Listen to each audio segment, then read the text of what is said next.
Good afternoon. Today is Wednesday, July 15th, 2026. It is 5:30 p.m. I would like to call to order the Planning and Land Development Regulation Board. Please stand with us for the Pledge of Allegiance.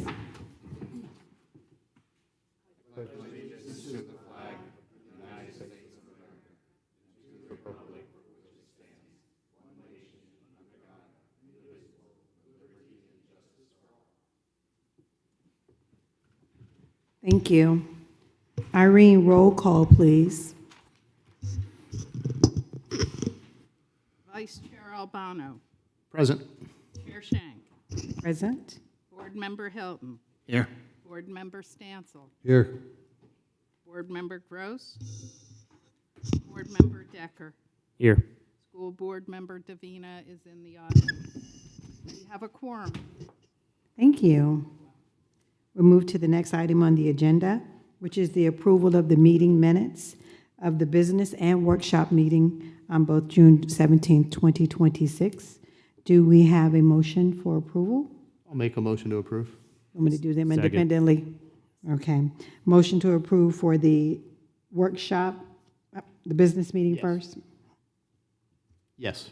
Which one? Workshop. Okay. Do we have a second? Second. Roll call, Irene, please. Mr. Hilton. Yes. Mr. Stansel.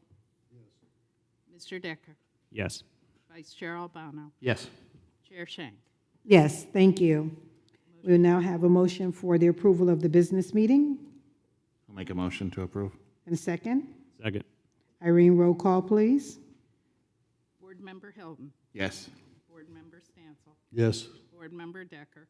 Yes. Vice Chair Albano. Yes. Chair Shank. Yes, Motion's carried 5-0. thank you. We'll now move to the next item on the agenda, which is the public hearing section. A future land use map amendment to change 20,144 plus or minus acres from City of Palm Coast designations, DRI-MU, Neoga Lakes, and Old Brick Township, conservation and mixed use in Flagler County designations, agriculture and timberlands, conservation and residential low density, rural estate to master plan mixed use. Mr. Nguyen. Good evening, Madam Chair and the agency members. Before Senior Planner Mr. Jose Papa present the details for the application, there's also another application that you have followed. This is the zoning map amendment for the same landmass. So just to frame it in a way so that you can have a comprehensive look at it, in the western side, we call that is west of the FEC line. Currently, the Neoga Lakes and the Old Brick Township are already in the City of Palm Coast, part of the city limits. But there is a wedge between them west of the FEC line to the eastern boundary of the two DRIs, currently in the unincorporated part of the county. And then that would have that area is approximately about 7,000 acres. That will have to be annexed into the city as well. But the process for the annexation does not go before you, but it will go directly to City Council. So just to provide that framework so that if you have questions, it may address that. So the future land use amendment here include that approximately 7,000 acres as well. That's why you have the total of 20,144 acres approximately. So just to give you that bigger picture of what it will entails. And then also the Neoga Lakes and the Old Brick Township would have to be abandoned before anything can take place, or through the process, it would have to be abandoned in order for additional development agreement can be in place. So just to give you that framework, so if you have questions, you can, hopefully it will address that. So at this time, our senior planner, Mr. Jose Papa, will present the application. Good evening, Madam Chair and members of the board. Jose Papa for the Community Development Department.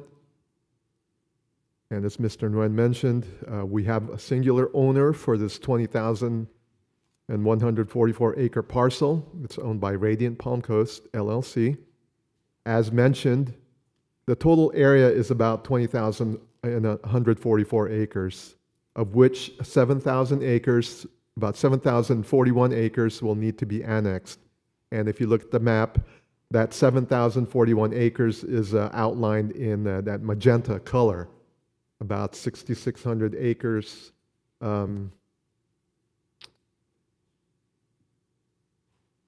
Just west of the FEC railroad tracks, and then another about 440 acres towards the southwest, the existing southwest boundaries of the city.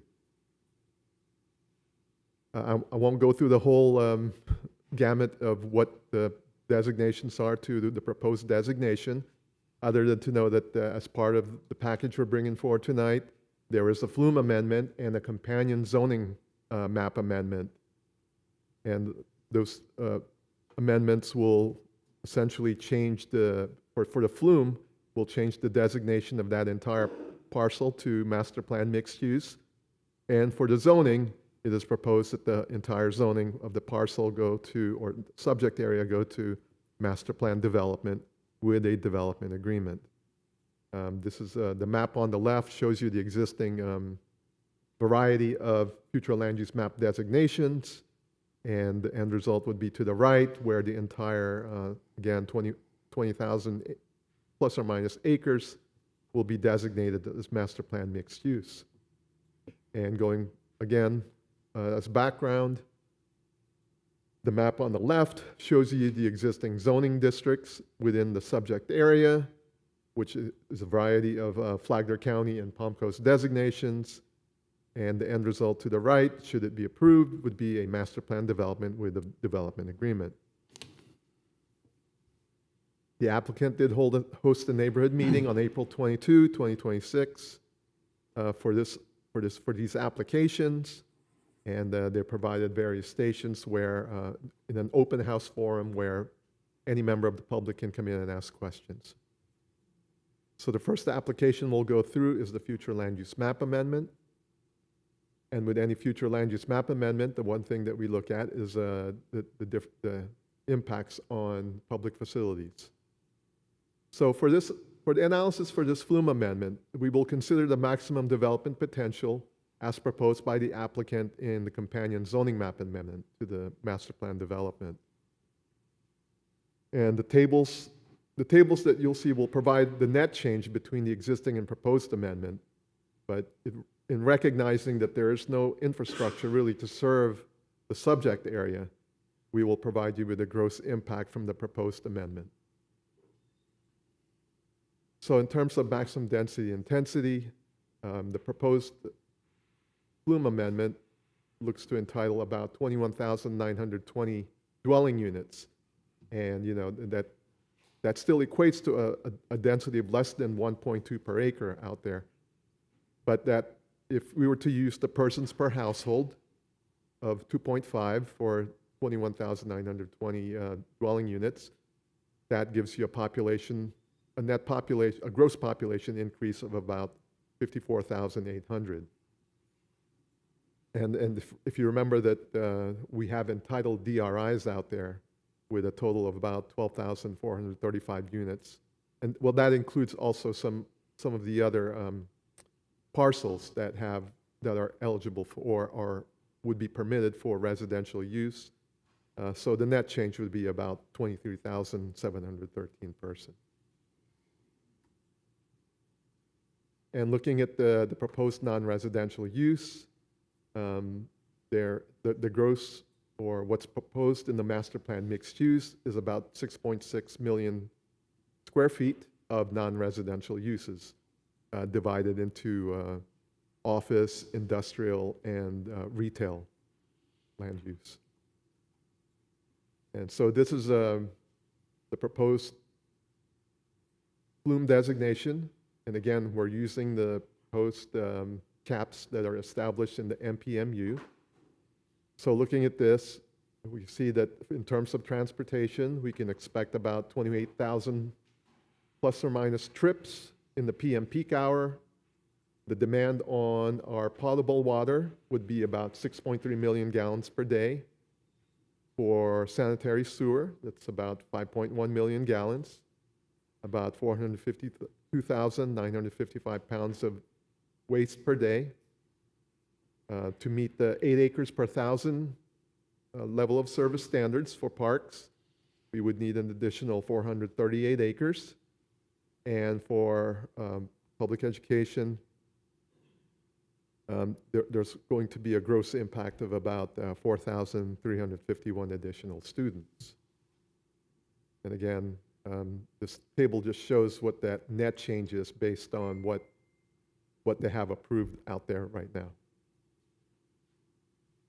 Looking at its impact on the environment, based on the preliminary environmental site assessment that was provided, you can see that for topography and soil conditions, there are no indicators of unique topographical reliefs or soils that would be affected by the amendment. For floodplains, the Flume Amendment itself will have no adverse impact on the 100-year floodplain. Floodplain management will be addressed during the site-specific permitting process, that is, during the technical site plan process. For vegetative communities, any wetland communities out there will be subject to U.S. Army Corps of Engineers and St. Johns River Water Management District regulations. The Flume Amendment will not change the need to comply with those regulations. For protected species, the Flume Amendment will not change the need to comply again with the federal and state regulations related to listed species.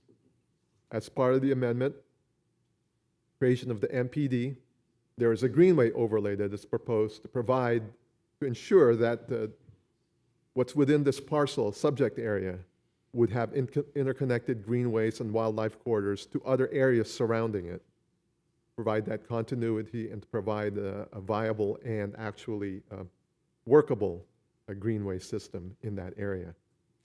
For groundwater resource protection, the development will follow the regulations found in our Land Development Code. And as part of that, active production well sites will not be located within more intensive use areas like the Regional Activity Center or the Employment Center. That would be part of an approved master plan development. Part of what was submitted are a tabletop analysis or desktop analysis of historical resource out there. And part of that includes it identifies one National Register of Historic Places, Old Brick Road, and 12 resources that might be eligible. And with that, as development proceeds, when it does come to having a possible impact on those resources, a more detailed cultural resource analysis will be provided as part of that, any technical site plan application. Looking at the land use compatibility or consistency with the surrounding areas, the proposed designation includes objectives and policies to recognize environmental sensitivity of the subject area. And again, we mentioned the greenway overlay as one of those, and identifying that as a sub-area that defines where your developable areas would be. So the main feature of this planning area would be that greenway overlay. Other policies that are tied to the master plan mixed-use designation relate to compatibility, minimizing those conflicting uses, prohibiting structural obstructions that may affect wildlife mobility. Again, we want to create a greenway corridor to make sure that there is a continuous or contiguous path or way for wildlife to move through the area, minimizing nuisance wildlife attractants, design guidelines, whether that is to protect or enhance the historic and cultural resources, again, to design to avoid that habitat fragmentation, and to incorporate, where appropriate, wildlife crossings. And conservations, and again, this will be creation of easements through the permitting process with the Water Management District and the Army Corps. There are other policies tied to the MPMU, including the creation of a habitat conservation management plan that will be part of the federal and state permitting process, and public access provisions to help balance the recreational use with, again, the creation of that greenway overlay. So it's used both for open space, environmental protection, but also provide some minimal recreational use within that greenway overlay. And also, we have a policy that even within these areas, that the annexed lands must meet the requirements of the city's concurrency management system.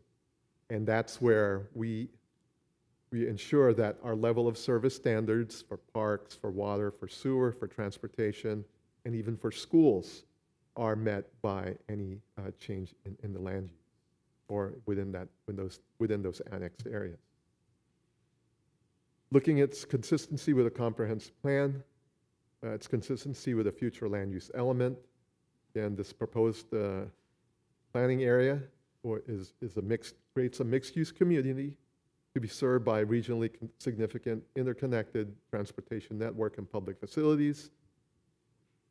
It's the vacant areas that we have out there. It does promote for enhanced opportunities for economic growth, where we have limited opportunities within the existing Palm Coast proper as we know it. Establish sub-areas for protection of the natural environment. And again, the expansion of public services and facilities to meet the adopted level of service will require a development agreement with approval by City Council. So it's envisioned that these development agreement is where you get down to the nuts and bolts of how public facilities and infrastructures will be provided to serve this new development area. And again, that would go for transportation, water, sewer, even parks will be part of that, and of course, schools. And if I missed one, I didn't mean to. And its consistency with the housing element. Again, the blank slate that you have available in this area provides that it can be developed for a variety of housing types. As we go through, if you look through the MPD development agreement, it does call for different varieties of housing that we might not have available or are not, not available currently within the existing developed areas of Palm Coast, and mainly speaking of tiny homes is one example. Its consistency with the infrastructure element. Again, we're looking at for the proposed amendment is in an area that does not really have any existing public water or sewer system, and that the provision of the facilities, but the provision of those facilities, as I mentioned before, will be covered by a development agreement to outline responsibilities for developing the necessary infrastructure to serve the subject area. And that development agreement will be between the landowner or its or someone who assumes that and the city. And again, it does not get approved without city council approval. And I think on a more important note is that as part of this the development agreement, we cannot approve a technical site plan for development unless we have that development agreement. That is, they cannot break ground to go vertical and build a single unit of home, single dwelling unit, until we can provide proof, and that proof will come in a development agreement that we have adequate public facilities to serve that development. That is, if we don't have water running to a particular site, or sewer, or there are no paved roads that can meet the level of service, and we don't have an agreement on how that's to be funded or how that's to be provided, then we cannot, staff cannot approve that technical site plan.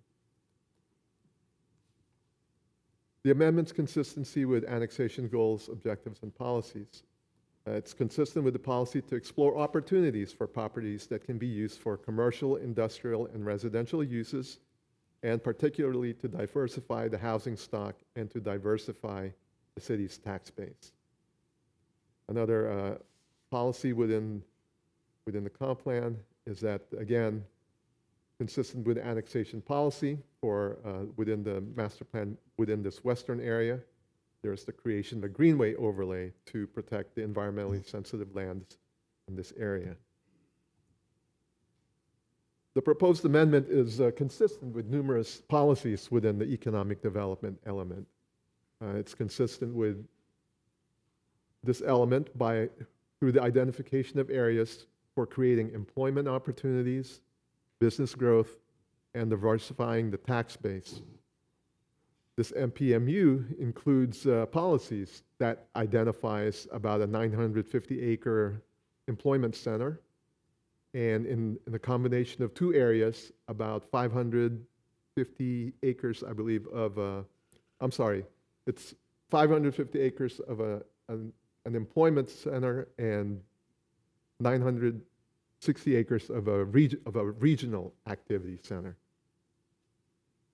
Within the MPMU policies, or the master plan mixed-use policies for which the land will be designated, those policies include a development program to ensure that you will have a mix of uses at build-out. For every dwelling unit that's proposed, evidence must be provided that we're going to provide for 50 square feet of retail or service space, and also 100 square feet of workplace space. A minimum of 50% of which will be industrial.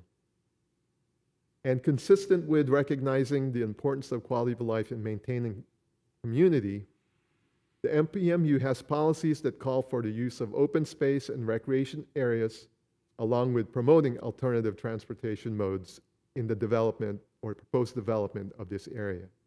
And those alternative transportation modes, of course, are typically your bicycle and pedestrian facilities, but there's also proposal within the MPD for golf carts to be used within this area.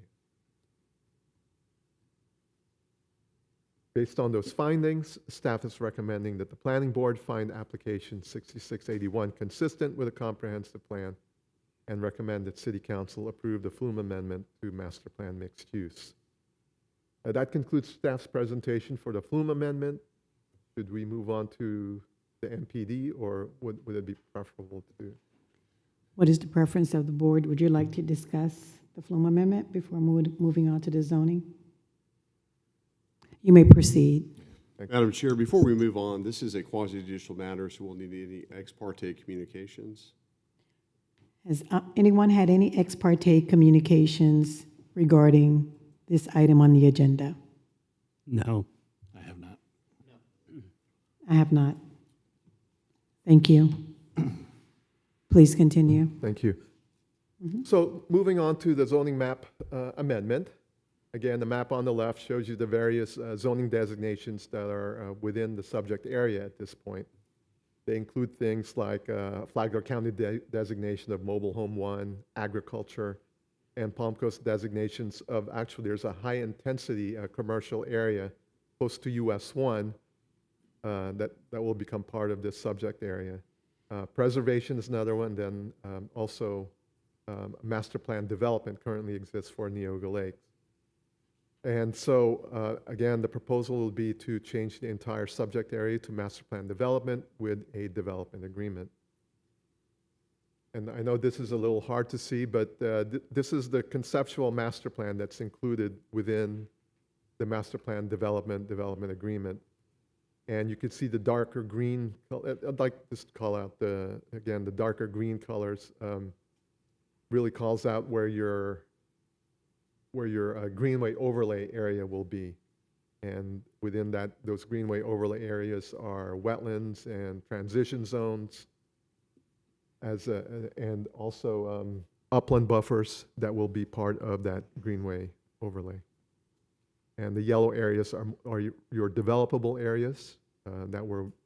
That's where your village would be. And village are intended to be where your residential uses would be, and that includes village centers, which is to provide for shopping or a community gathering place for a particular village. And again, we mentioned that towards the middle there in the round circle is your regional activity center. That's about 150 acre. That would serve as a focal point for this new community. And also within that are what we mentioned as the employment centers along the spine road, the loop road, that will serve this planning area. And those, again, total about 550 acres. Look, going through the criteria within the Land Development Code, A, the proposed development must not be in conflict with or contrary to the public interest. Again, this rezoning is part of a process that envisions the expansion of the city's footprint to the west of the FEC Railroad. It is recognized that the MPD agreement in this westward expansion can only occur with the approval of the additional development agreements that details items like the timing of improvements, the financial responsibilities for implementing the necessary public infrastructure and facilities to serve development. And those levels of service are found within our comprehensive plan, and so there are policies. And they're found in both in Exhibit 8.1 and Goal 1.3, which speaks of public safety. So that would cover the fire and police and and some floodplain, stormwater management goals are also partially within that goal. And this is captured in various sections of the MPD development agreement. Proposed development must be consistent with a comprehensive plan and the provisions of this LDC. I think we provided you previously with an analysis of its consistency with a comprehensive plan. It must not impose a significant financial liability or hardship for the city. It is recognized that this MPD development agreement does not include the details on the financial liabilities for funding public infrastructure. The MPD agreement does state that those development agreements between the city and the landowner are necessary to address the required level of service for public infrastructure. And that is to be addressed really as a subsequent phase to this flume and proposed zoning map amendment. Again, it's important to note that no technical site plan approval can be approved without meeting those level of service standards. Development must not create unreasonable hazard or nuisance or constitute a threat to the general health, welfare, and safety of the city's inhabitants. And the proposed development must comply with all applicable local laws, state, federal laws, statutes, ordinances, regulations, or codes. Development in the subject area will still be subject to federal, state, local regulations regarding stormwater, special flood hazard areas, the fire code, the building code, the comprehensive plan, and the land development code, if that standard is not identified within this MPD.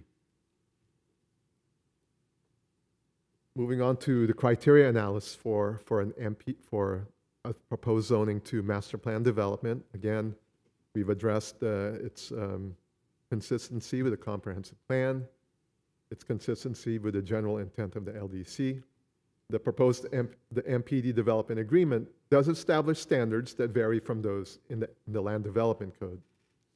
And it does include the elements and requires the necessary information crucial to completing a thorough review of the proposed developments in the subject area.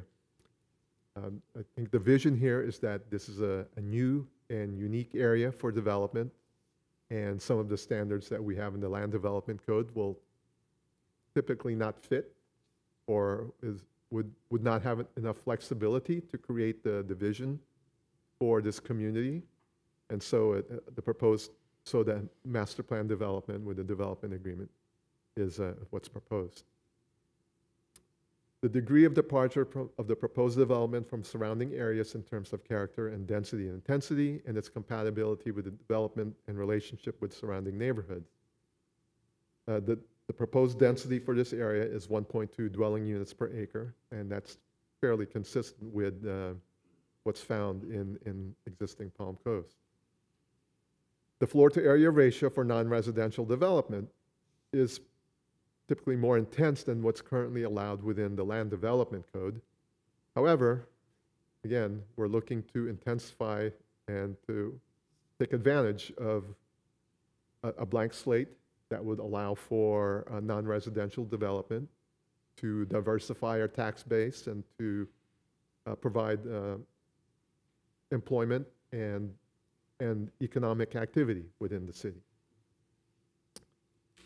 The area lies west of developed Palm Coast, and I think I mentioned this before, is envisioned to have a character that may differ from the existing development in Palm Coast. And that would be due to, you could create different architectural standards and development regulations for landscaping and signage. And just to mention that the differing standards is not uncommon in large development projects, as we see with some of the larger projects in the city. And those would be like our DRIs, Palm Coast Park or Town Center. Criteria E, adequate provision of future public education and recreation facilities, transportation, water supply, sewage disposal, surface drainage, flood control, and soil conservation as shown in the development plan. As we've stated before, the details for the provision of public education facilities and the other public infrastructure are to be addressed in the future phase through a series of development agreements. The other items listed above for flood control and soil conservation are to be addressed in accordance with the permitting agency regulations and what's within the land development code. Feasibility and compatibility of development phases to stand as independent developments. The MPD the development agreement does include a phasing plan for development that's intended to provide a mix of uses during each phase.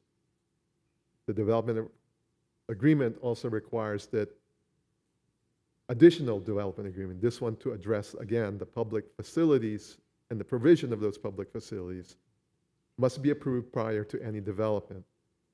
And that development agreement will ensure that each phase may stand as independent development by providing for the necessary and appropriate infrastructure for that phase. Availability of primary streets and thoroughfares. Again, recognize that there are currently no developed or paved streets within the MPMU area. The proposed master plan does identify where those main thoroughfares are that would serve the area. Loop Road, I believe 2 east-west roadways to take you to a proposed extension of County Road 2209, the future. And as with other public infrastructure, as stated numerous times before, the development agreement is necessary to address the financing, and that will be addressed between the landowner and the city with final approval by city council and with final approval by the school district for any for public to mitigate for impacts on the school system. What benefits? The benefits that will stem from the proposed development to the general public to justify the requested departure from standard development requirements inherent in a master plan development district classification. The MPD development agreement envisions a mixed-use community ranging from a large employment center to hamlets, which are envisioned to be small communities of about 10 units or less, scattered along the edges of the Greenway overlay area. A very stark contrast in development intensity between those two types of development. So flexibility is what's provided by the MPD zoning to vary the development patterns that would allow for the development of the envisioned community that would provide a mix of diverse land use types, promote development that meets the community form that provides for, again, job opportunities proximate to housing, and it strives to ensure that the mixed-use areas, including civic, cultural, and recreational uses, are available for the residents of this new area. Its conformity and compatibility with the development of any adopted plan, City of Palm Coast. This development agreement, as proposed, as written, is consistent with the policies for the development espoused for the westward expansion area as envisioned within the comprehensive plan, specifically Goal 1.7, which has to do with the master plan mixed-use land use designation. Its impact on the environment and natural resources. Again, the main feature of this MPD is that it does identify a greenway overlay to provide for ecological connectivity and recreational opportunities compatible with the natural resources. The development agreement identifies about 8,120 acres or 40% of the total land areas as preserved wetlands, and that's included within the total of 8,501 acres, or about 42% of the NPD land area that will be designated as the Greenway overlay. And again, it's designated depicted on the master plan map. We talked about, and this is its impact on the economy of the area. The westward expansion proposes a mixed-use community, which includes about 950-acre regional activity center and about 560 acres combined in 2 areas designated as employment center. The proposed zoning map amendment meets the development criteria of LDC sections 20505 and 20904. We find that this post rezoning is consistent with a comprehensive plan, and the development agreement requires the approval of a development agreement to address the level of service requirements for public facilities and public services as required by the comprehensive plan. So based on that, planning staff is recommending that the planning board find this proposed rezoning, application 6682, consistent with the comprehensive plan and the criteria in the land development code, and recommends that City Council approve the proposed rezoning to master plan development along with the development agreement. Just so you know, the next steps, as Mr. Nguyen has already hinted, the next steps for this would be, I'm leaving out that there's a public hearing on July 21st for the abandonment of the developments of regional impact. But regarding this Flume amendment and zoning map amendment, the first reading is scheduled for August 4th at City Council, after which the future land use map amendment will be transmitted to Florida Commerce for a 30-day review by different state agencies, and hoping to receive their comments back so that we can schedule the City Council second reading of these amendments for September 15. We're here to answer any questions, but the applicant's team is here, and I believe they have a presentation. Thank you. Would the applicant please approach to present their presentation? Please state your name and address for the record.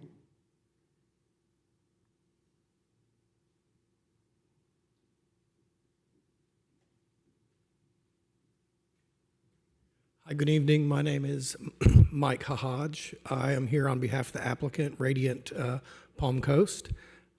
Thank you for having us here this evening, and I appreciate everybody's time and attention tonight as the staff has went through a lot of information that is before you.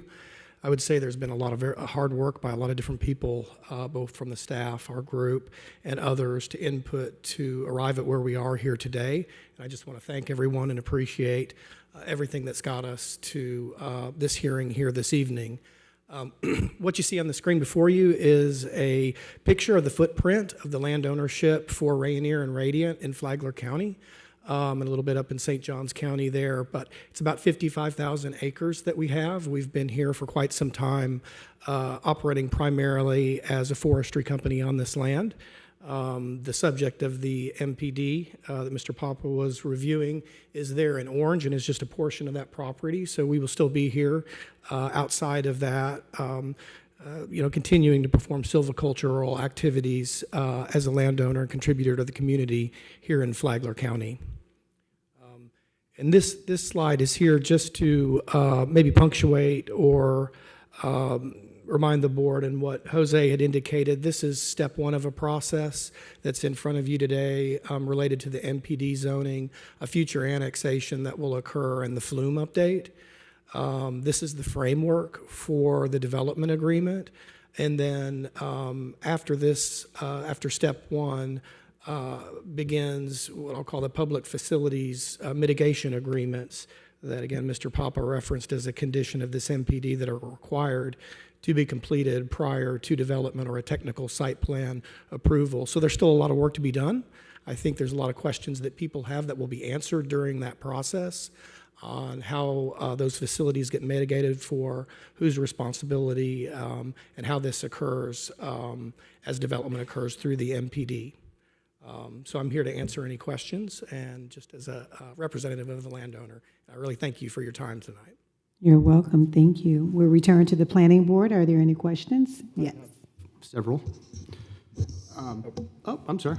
We have Ray Spofford here to present some additional slides of, say, more detailed information on the MPD. Okay, we apologize. Approach, please. State your name and address for the record. Good evening, Madam Chair, members of the board. For the record, my name is Ray Spofford. I am a Vice President of Planning with England, Timms and Miller, or ETM. We're located in Jacksonville at 14775 Old St. Augustine Road. Before I get started, I'm going to give you a little bit of my background. I've been a professional planner for 36 years now, a member of the American Institute of Certified Planners. I also have a CNU A accreditation. CNU stands for the Congress for New Urbanism. It basically demonstrates that I have a certain competency level in smart growth and new urbanism. I've had the privilege to be with ETM for over 22 years now, and also had the privilege to work on a number of these large master plan communities throughout Northeast Florida. For example, some in St. Johns County include Nocatee, Silverleaf, Bartram Park, Jacksonville, Flagler Center, Seven Pines, and in Clay County, Governor's Park, Saratoga Springs, and Oakleaf Plantation. I want to echo Mike's comments earlier. We really want to thank staff. It's been a collaborative effort. We started about 4 years ago, and more recently, in the last 7 months, have really focused on the MPD zoning. It's been a lot of hard work, and I can attest to you that your staff is very professional and has the interests of the city of Palm Coast and its residents top of mind. So I'm going to just go through a high level, this agenda is really the high level planning process we went through. It's kind of the components of a master plan. Really the two primary defining components are at the top. That is looking at regional greenway and wildlife corridor connectivity, as well as regional mobility connectivity. I say mobility because it means more than roadways. It includes pedestrian trails and bicycle trails. Through this process, we've identified a number of constraints. Obviously, one of the big constraints for this land area is the FEC rail line. It's basically a blockade on the east side of the property. We also looked at cultural resources, wetlands, flood zone, and so on. From the beginning, we kind of focused on a master plan that would be designed based on the principles of smart growth, try to mix up the uses as much as possible, allow varying densities, and make the neighborhoods as walkable as possible, also providing for the long-term economic development of the property. We'll see a couple slides later. I'll go through the piecemeal approach, which is basically what we have today, approved 2 existing DRIs, versus this more comprehensive and holistic approach. Also cover water supply, utilities, and public facilities, and a little bit at the end just on economic and fiscal responsibility and sustainability. The whole goal of this smart growth concept is to provide for the long-range financial sustainability of the westward expansion. So sustainable harmony, where nature meets community. These images kind of provide an inspiration for the overall vision for the property. We recognize it's a greenfield site and it's within the Florida Wildlife Corridor. So we first looked at the regional corridor connections. First, the Radiant and Rainier lands are highlighted in orange, and the green, the different shades of green, is the Florida Wildlife Corridor. The highest priority of the corridor is the dark green, and the other 2 shades are the second highest priority, which is what goes through the property highlighted in orange. The potential here is you can see the linkages from Matanzas to Ocala National Forest, as well as north-south through the property to South Flagler.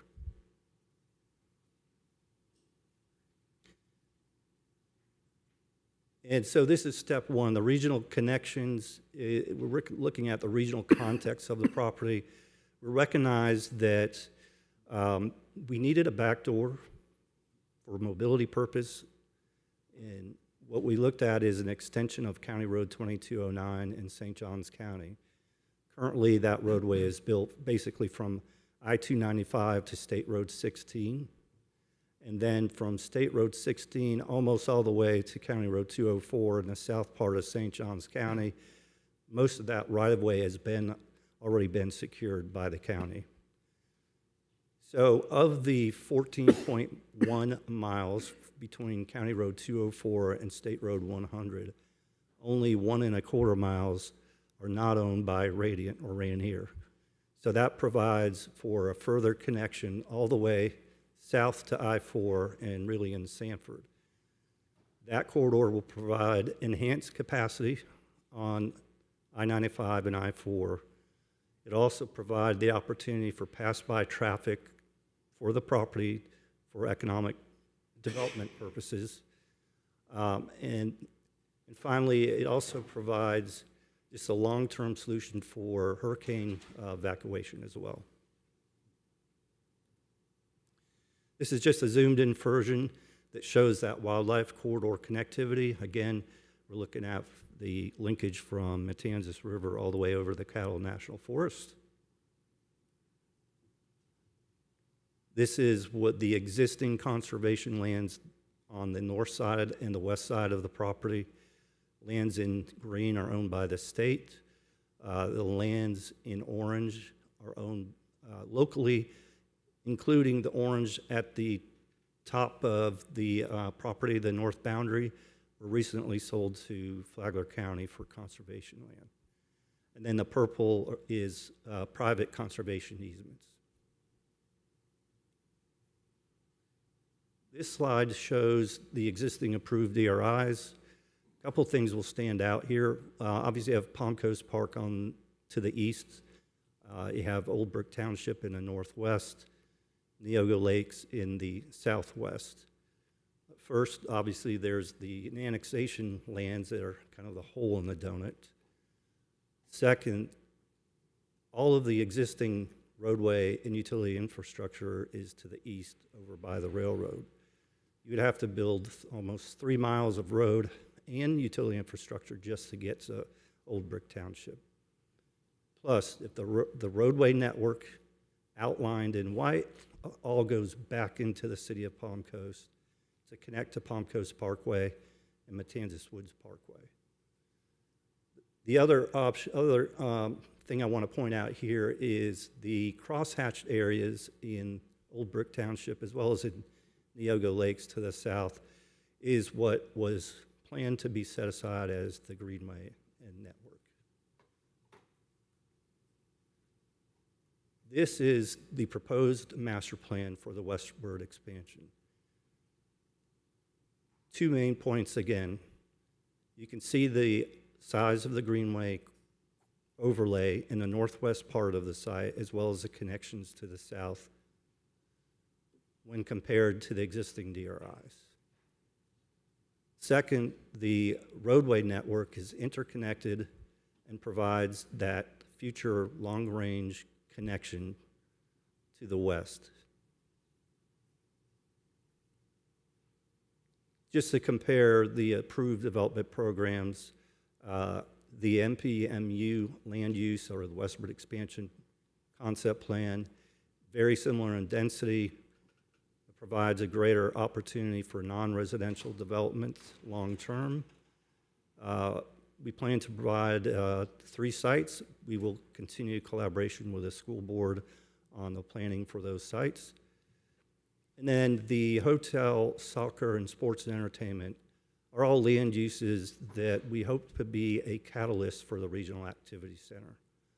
So if I'll go just through the master plan real quick. The Regional Activity Center is shown on this map in the brown, and you'll notice that all of the village centers in the tan are primarily defined by the greenway overlay as their edges and or the roadway network. Each of the village centers will also have one or more neighborhoods that will have a neighborhood center to encourage the mix of uses, a central public gathering place, be more walkable. The pink areas are the village centers primarily located at either the entrances to the villages or at the intersections of the major roadway network. Those will be primarily set up to serve the village residential areas. And to the southeast is, in purple, is the employment center along the rail, could have rail access, but also located along the regional roadway network. We've also been coordinating with the utility department for a long-term water supply solution. We've identified well-field exploration areas, and we'll continue with that collaboration going forward. As you may know, the Loop Road, the first part, is now under construction. This slide shows the various phases and the total funding committed at about $111.5 million. The first two phases would get to the Regional Activity Center. This is the proposed future land use map. Jose had covered this earlier in his presentation. The tan is the proposed master plan mixed use area. This is the proposed MPD master plan map for the zoning. It is consistent with the master plan mixed use land use. And again, it shows the greenway overlay, the various villages and village centers, regional activity center, and the employment center. So we believe that the overall concept plan for the westward expansion is consistent with the guiding principles that came out of the Imagine 2050 effort and the recent update to the city's comprehensive plan. The property will contain more than 50% in recreation and open space. We have greenway connectivity through the site. We have a regional multi-mobility network planned. We're working with the city on a long-term solution for water supply and wastewater treatment. We hope that the sports complex and entertainment uses will provide a catalyst for a regional destination in the middle of the site for a number of recreation and entertainment uses, shopping and employment, healthcare, and diverse living environments. As I showed you on the master plan, this would provide a more economical and efficient provision of public facilities and uses. The idea is that this would develop from east to west, closest to where those facilities are now. We also have a framework for public facility mitigation in the MPD agreement. We believe this could create, build out, more than 10,000 jobs. And we have provided a preliminary draft of a fiscal impact analysis to staff, still working through the details, but it estimates that the positive net fiscal benefit would be $756 million to the city over the next 30 years through build-out. $1.1 billion to the county and $434 million to the school district. I think as Palm Coast approaches build-out, say in the next 10 years, the value increase of property tax base is not likely to keep pace with the cost increase of providing public facilities and maintaining those facilities and services. So we believe that this provides the city with a unique opportunity for a long-term solution, a growth dividend, so to speak, more economic diversification for the city. And so I'll remain for any questions. Thank you. We'll return to the planning board. Mr. Albano. Doing some quick math. I don't think we have nearly enough industrial and commercial in this project than what we need, especially if we're trying to diversify the tax base, right? So the one slide showed that we had 3.2 million square feet of industrial space, which is 73 and a half acres. If Amazon decided to want to build a distribution center, which they built in Ocala, which is 1 million square feet, it required 90 acres. So if Amazon came into town, that would deplete all of the proposed industrial. And with 21,000 units, I just don't think we have enough industrial or commercial on this project. If there is as part of the MPD, there is a conversion table, and that conversion table will allow you to add, using other land uses, to add to the square footage that you might have available for, if that's the particular need, industrial, and you see that office might not be needed to the extent that it is. The conversion table will allow you to do that, and I'll let Mr. Hodge expand. I think you did what I've seen others do, that 3.2 million square feet is building square feet, not land. So that usually, right, so yeah, it's usually like 17% of the land size is the building square feet. So I think the entitlement is 560 acres for the employment area and 900 and approximately 60 acres in the activity center for all the non-residential uses. So what do you think what do you think the max square footage of buildings then could be in the industrial park? The square footage, that is the square footage of buildings that you were referencing, like for industrial of 3.2 million. Okay, That so- would be the entitlement for the building size, Gotcha. not the land. Yeah. Alrighty.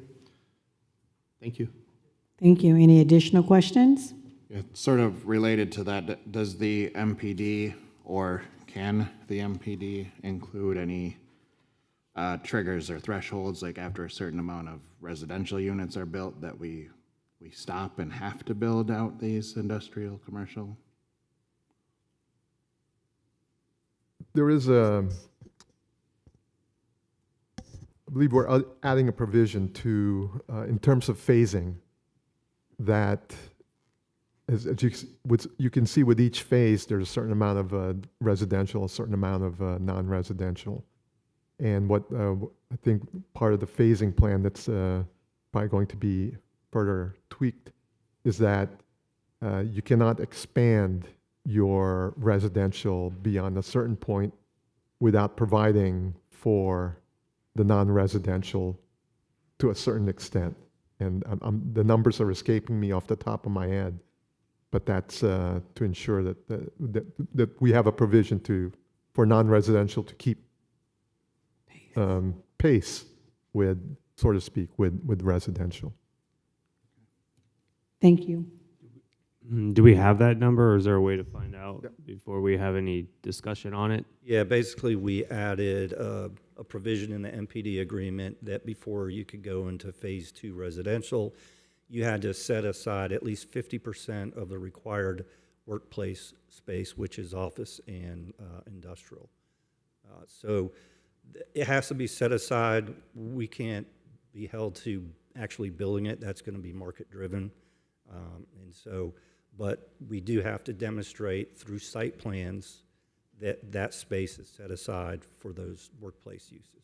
So you're saying that it's set aside, but there's no requirement that you have to build it. So you just have to set it aside and then move on to phase 2, and then set aside during phase 2 for commercial again or industrial, and then move on to phase 3. So there's nothing that states that you have to stop building residential. You just have to set aside land, is what you're saying. Correct.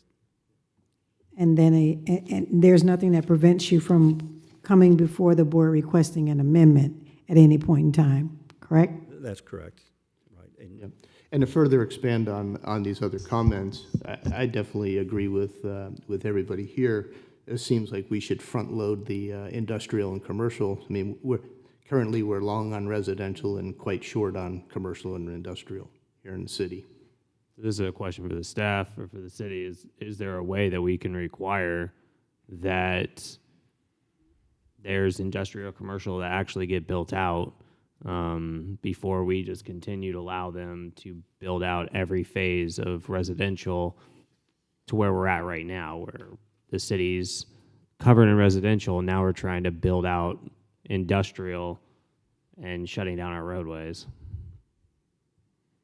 Yeah, may I, to address that, I think there is, to a certain extent, that you can condition certain percentages of non-residential development. But in practice, basically, if there's no rooftops, non-residential is not going to come. Yeah. So we have to acknowledge that fact. For example, years ago when I started here, we was less than 50,000 in population. There were only a handful of non-residential here, a handful of restaurants here. But once we hit the threshold of over 100,000, as you can see right now, we see a lot of non-residential development are coming in. So, for example, in my experience, that non-residential said that the first thing they're going to check is that is the roadway hitting 20,000 in AADT or not for traffic. If it doesn't hit that threshold, they most likely is not going to come in. My understanding, for example, Home Depot, they will not come in unless you have within a radius of 30,000 in population. And then Lowe's doesn't come in until you hit the threshold of 50,000. So each of the businesses, they have certain threshold in order for them to come in. So we have to also have that understanding that even though we would like to have non-residential to come in order to balance our tax base, but the reality kicks in is that you have to have certain number of residential development first in order to do that. So that's why part of the MPD DA basically has that threshold. Every one unit, you have to have 50 square feet of retail and 100 square feet of industrial. So that mix may not pan out exactly like that, but that's basically the goal that we're going to look for when they develop, and we'll monitor that. Okay. I mean, I understand that business isn't going to want to come in if there's no residents. So question on that then is on the roadways. Right now, our roads are not wide enough. So what's the plan with this MPD on putting in the roadway?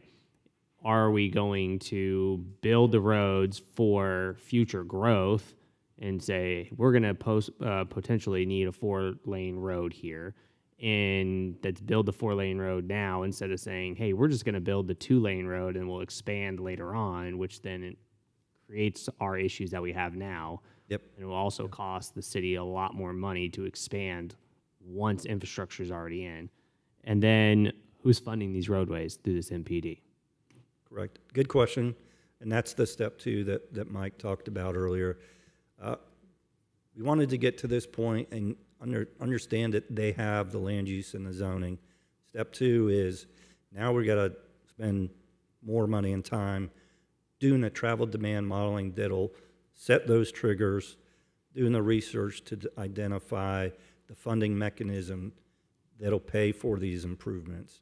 And so that's really part of step 2 after this MPD. And to follow up on Fong's point earlier on the non-residential, another example is Publix for a neighborhood shopping center typically requires 5,000 rooftops. And the non-residential needs the infrastructure in place. When you talk to an employer, they want to have a shovel-ready site.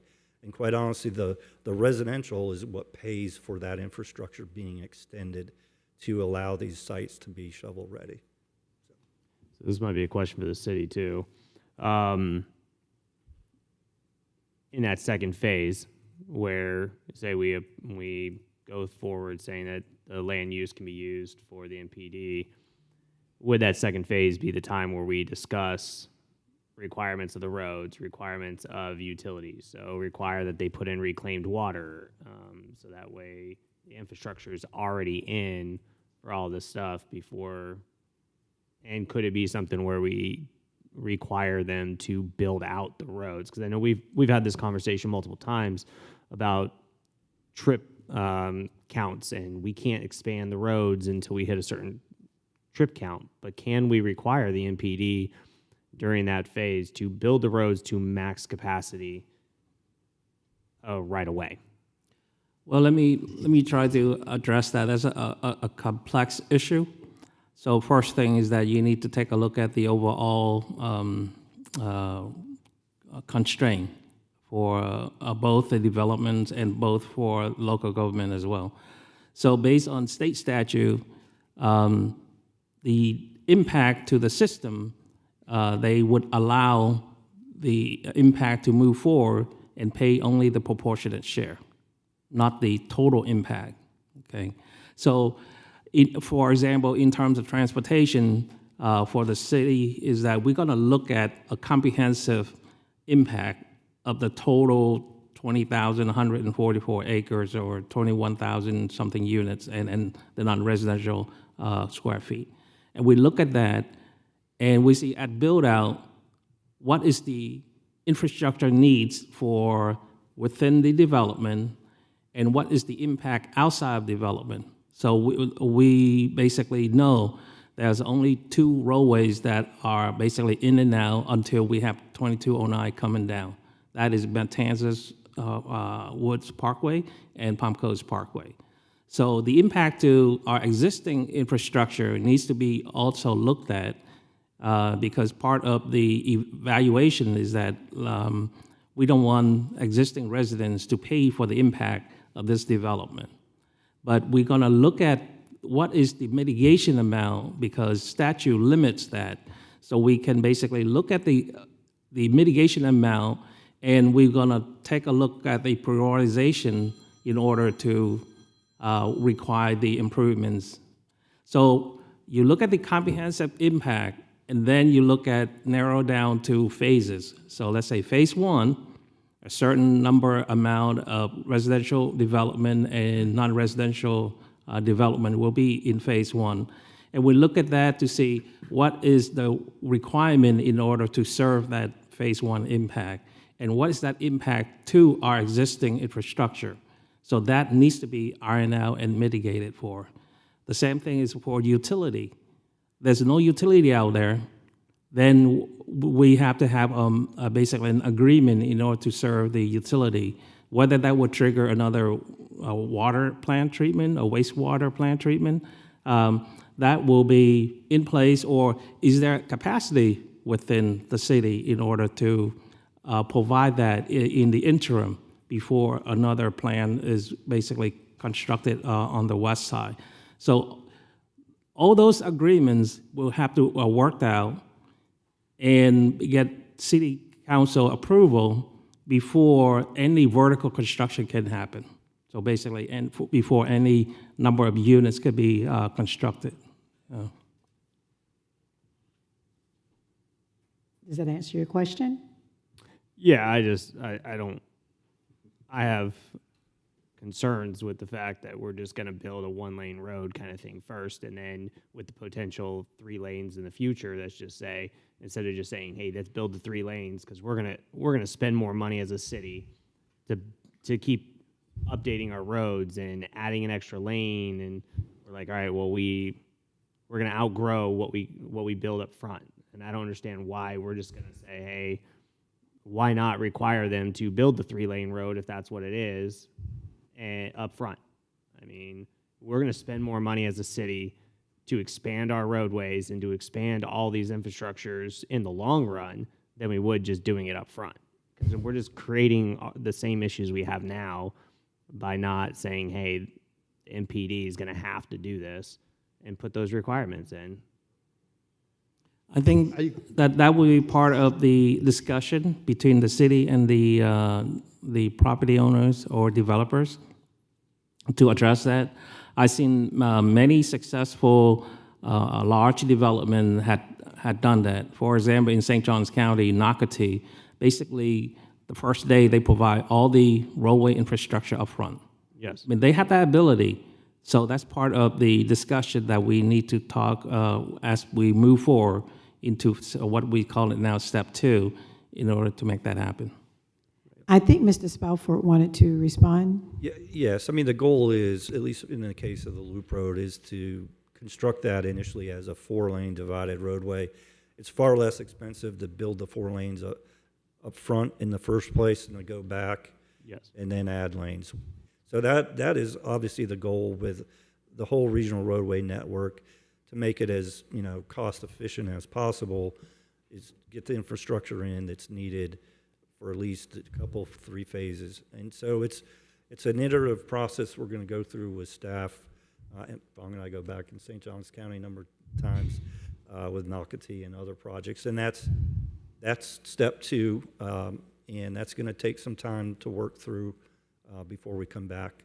Do the agreements come back for recommendation to the planning board as well, or they go straight to city council? The mitigation will not. Mitigation will go straight to city council. Yeah. Fair questions, though, I understand. Will you please bring up the slide where you had the roadway connectivity? And then also, while you're doing this, can you comment on the funding for this roadway? Because obviously it's a lot of money. So Yes. We want to put it on record, talk about where it's coming from, who's paying for it. Because I agree, the current residents shouldn't be paying for this expansion. And we want the MPD to cover it. Yes, the appropriation for the loop road, I assume, is what you're Yes. referring to. Correct. So that's a legislative appropriation. It is taxpayer money, but it is taxpayer money that if it didn't get awarded to Palm Coast, it would have gone somewhere else to some other community. And the benefits that it'll provide, I think, long-term, by opening up the expansion of this area and providing the opportunity to encourage long-term economic development is well worth it. And those funds are coming from the state. Correct. From I just want to put that on record that it's Right. not So like you're not using your money for the the road. city's not using it, and you're not. It's coming from the state. So I just want to Correct. make that known too, so everybody knows. You're right. That's a good. Which So means it's basically, not a we get guarantee. a narrow road, and it becomes a state road, and then when it needs to be expanded, they're out of here, and then we got to go back to the state to make it work. Yep. So let me go back 1 second. I still think we have our wants and needs completely reversed. The last thing we need at this point in Palm Coast are more residential homes. We have a plethora of new construction. We have more used houses days on market than in a long time, yet we have no industrial, right? So in my opinion, residential right now is low-hanging fruit, and we keep hearing that, well, we need rooftops in order to get commercial. Well, we don't need another Home Depot, or we don't need another Lowe's. We need industrial jobs. We need bigger companies with a lot of employees. So I think we're missing the boat just to try to get more people to live here, which is not going to flip the tax base. We need to flip the tax base. Also, I mean, on that too, I would like to know what the breakdown is versus industrial, COM 1, COM 2, and all that stuff, because we keep hearing rezoning cases all the time and saying, okay, well, we need to rezone because we don't have enough. And certain businesses don't want to be next to other businesses. And so this doesn't break down anything about how much is industrial 1, how much is COM 1, COM 2, and everything. So can you guys comment on that? So non-residential is allowed in the Regional Activity Center. That's 964 Excuse me, acres or so. Mr. Spalford, for the sake of the public, would you mind bringing up the slide that supports what you're about to say?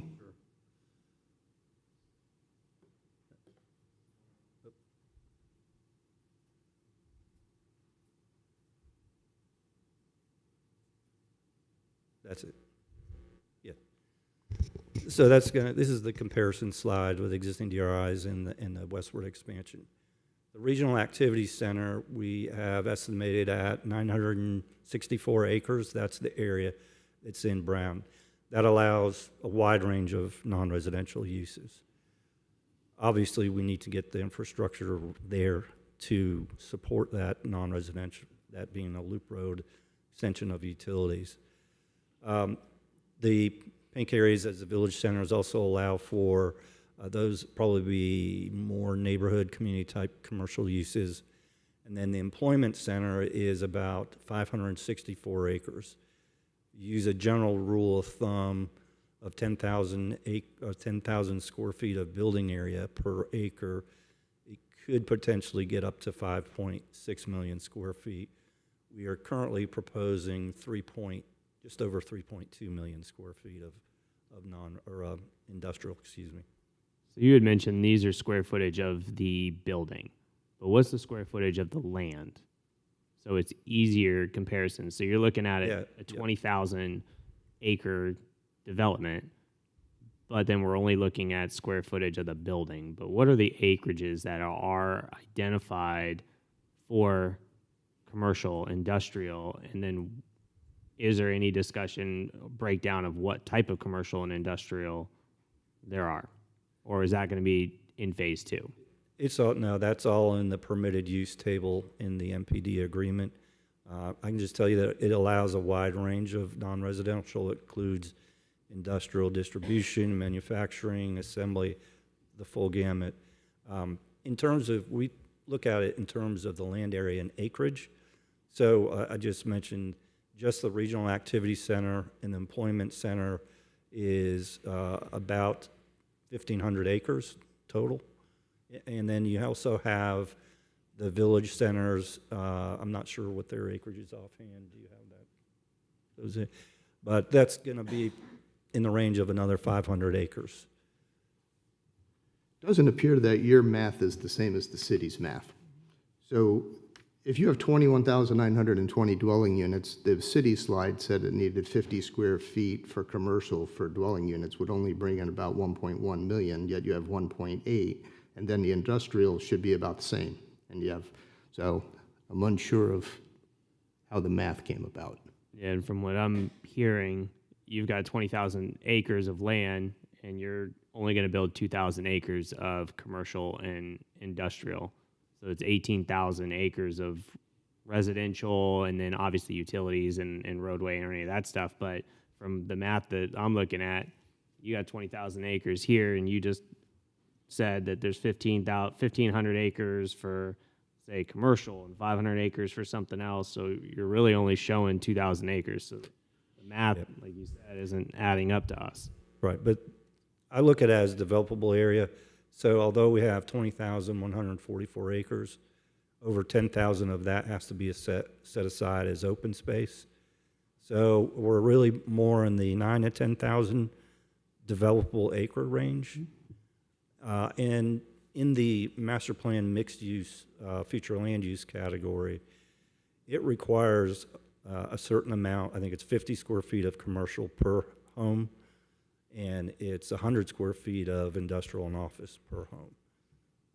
So there's those ratios, plus when you look at just the developable area, it's more like 9,000 square feet that could be residential, but also we have some allowance for neighborhood commercial in those neighborhood centers.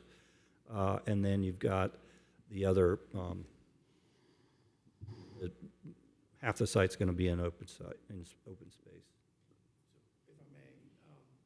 To your point, if with half the land really set aside as greenway or open space, simply put 10,000 acres, and you add up the activity center, the employment center, and those other neighborhood centers approaching 2,000 acres, 20% of then that developable area is set aside for non-residential use. Okay. Yep.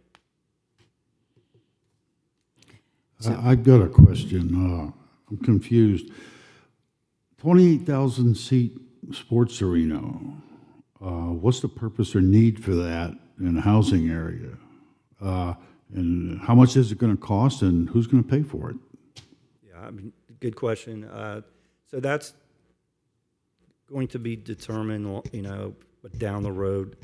The purpose of that is to provide a catalyst for a regional activity center that would then attract other uses around it, other non-residential uses, retail, restaurants, entertainment, lodging.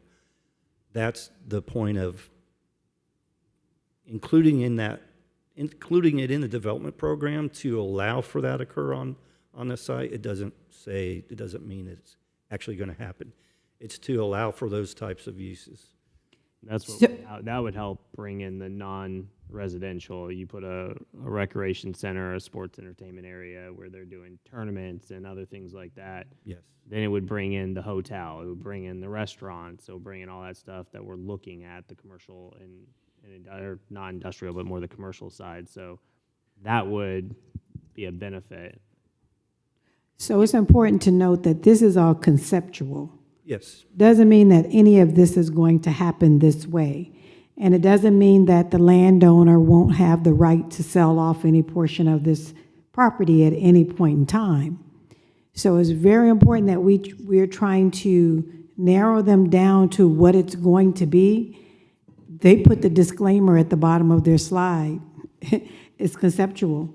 It's just illustrative purposes only. So once they get the designation, there is nothing that stopped Rainier or Radiant from selling this entire project off to somebody else. And then they will come back to the city for a more, for the technical site plan review, for the actual design of the project, which could occur amongst several different developers, and all about how they decide to do it. So what they're asking for right now is the future land use map change and the zoning map change that will permit them these various uses. I agree 100% that this westward expansion is our only opportunity as a city to get it right, for economic development especially. This is our only opportunity. We don't have another chance to I like football, to try to get a quarterback. We're at the end on this one. So it is very important that we make the right decision at this point. So I just wanted to make sure that everybody, we're asking questions that at this point may not necessarily be relevant, because it could be a different group of people coming before us in regards to this project once or if the future land use map amendment is granted and the rezoning is granted. So I just wanted to make that clear. Is the city receiving any land out of this deal? Is there any land swap or any gift of land to the city on this MPMU? That's written in the MPDMDA. There's no promise of that. Let's say there is right-of-way dedication for the loop road, and then these mitigation agreements that we're going to discuss in step 2 will have that specified within them. So there will be land dedication. So I do have a couple of concerns that if this were to be granted, and I guess this is more for the city once a development agreement or development agreements are applied for. The Neoga Lakes, for example, with the Sawmere Branch, we kind of, again, historical site, and that development has encroached on that land, and we are facing the same thing again with Neoga Lakes. I don't know if people know a lot of the history around that area, that in the 1800s, Neoga was a Seminole Indian camp that accepted runaway slaves. During the Seminole War, the Indians were pushed west and the slaves were recaptured. Neoga resurfaced as a primarily black turpentine workers' settlement in the early 1900s. It was home to approximately 40 people who worked in the stills until 1950s. In 1980, a young lady by the name of Donna Lumpkin, a former resident, had her child baptized in the lake there. And from what I've been able to research, there is a dilapidated structure that currently stands on that property, it was identified that the Old Brick Road is one of the historical sites, and then there's additional potentially 12. So that's one of the things that I would want to know, what would the city be doing to ensure that if this is granted, that the owner, not the developers, because the owner is currently of record. The developer could change at any point in time. But to ensure that what is remaining is protected, because part of the reason that I understand that this may not have been included on the historic registry is a lack of funding. So I think to request, again, one of the things I love about Flagler County is we have some beautiful historic resources that I don't think a lot of people are aware of. I mean, when you travel down US 1, at the intersection of US 1 and 100, behind the Citgo gas station is a little red brick building. And from what I'm told, that was originally a post office. That is not preserved. People are not aware of it. So again, this is the last opportunity for us to get this right. So that's one of the things that I'm concerned about. When I look at this roadway connectivity, I see that, again, we bypass the city of Espanola. Well, it's not a city, but Espanola. And from what I understand historically, that when US 1 was put in, when the Old Brick Road was abandoned and that area in US 1 was put in, that is what caused the demise of that area. So again, we're bypassing the residents of Espanola. We're putting the roadway around them. This is again, an opportunity for Flagler County and the city of Palm Coast, even with the annexation, to make a difference. So I'm concerned about that, and what is the possibility of redesigning that so we can see growth and development in that area as well, because it is a part of Flagler County. So that was a couple of my concerns. And the design guidelines, Mr. Papa, you had mentioned the policy design guidelines. There's a provision in there for historical, cultural resource preservation. I think we need to look at that a little bit more in light of the things that, I've just brought up here with Neoga Lakes, that we are able to preserve that in the very beginning.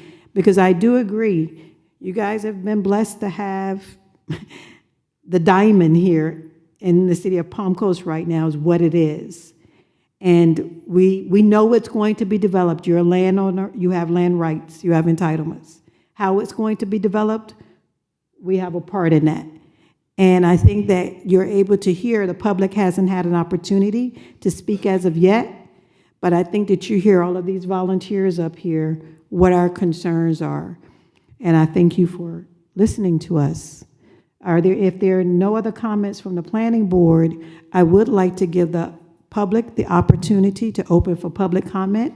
We will have an opportunity to come back to us after public comment for additional comments. So at this time, we will open for public comment. Will members of the public please approach, state your name and address for the record. Please make sure that your comments pertain to this item, these two items on the agenda. Good evening, Jeannie Duarte. I'm glad you brought it up about the historical value of that area. I've been saying all along that I would love to see a historical museum, maybe attached to a luxury rail line with a library attached. We have a lot of history in this area, in that side of the city. I don't think mass residential is going to be beneficial. I would love to see a luxury rail line that is part of a historical museum, library that we can all enjoy. Maybe have the walking trails, horseback riding, maybe camping out there, but preserve the wetlands, preserve the area for future use. And thank you so much. Thank you.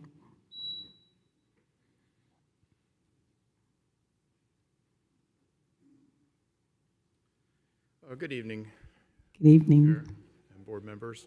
My name is Chris Wilson. I'm with CJ Wilson Law. It's 1636 Hillcrest Street in Orlando, Florida. I'm here on behalf of the Flagler County School Board. We are very concerned, the district's very concerned in the step 2. So we're not, we understand the city would like to grow. I applaud you all for your comments and your thoughtful comments on how the city should grow. The district's more concerned about a threshold question, which is how do we deal with the mitigation for public facilities? And so as we're looking at it and looking at the statute for DRI abandonment, we're concerned with which you've all raised already, which is you're granting all the entitlements, and the step 2 part of how we deal with public facilities is going to come later. They're saying, don't worry about that, we'll deal with it. Well, we're concerned. So the issue is 4,400 students, $188 million is the impact that we're seeing for the district. In impact fees, we would get around $111 million. That leaves a $77 million deficit. Currently, Neoga Lakes and Old Brick Township together, under the DRIs we have today, would provide $74 million in mitigation to the school district under existing agreements, including 155 acres of land to build schools. Going forward, the DRI statute, which is key, says that for you guys, for them to go forward, this developer to go forward and not have the city require them to provide the mitigation that they promised under the DRI, there's 2 conditions. One is that there's no existing development, and 2 is that after such abandonment, they are not proposing any future development. Well, we're here today because they're not only proposing to develop it, they're going to propose twice as much residential as what's in there today. So that is a concern for the district. We're concerned about the ability to provide the level of service, which is a violation of your comp plan. We're concerned about your comp plan has a statement in it that says user pays.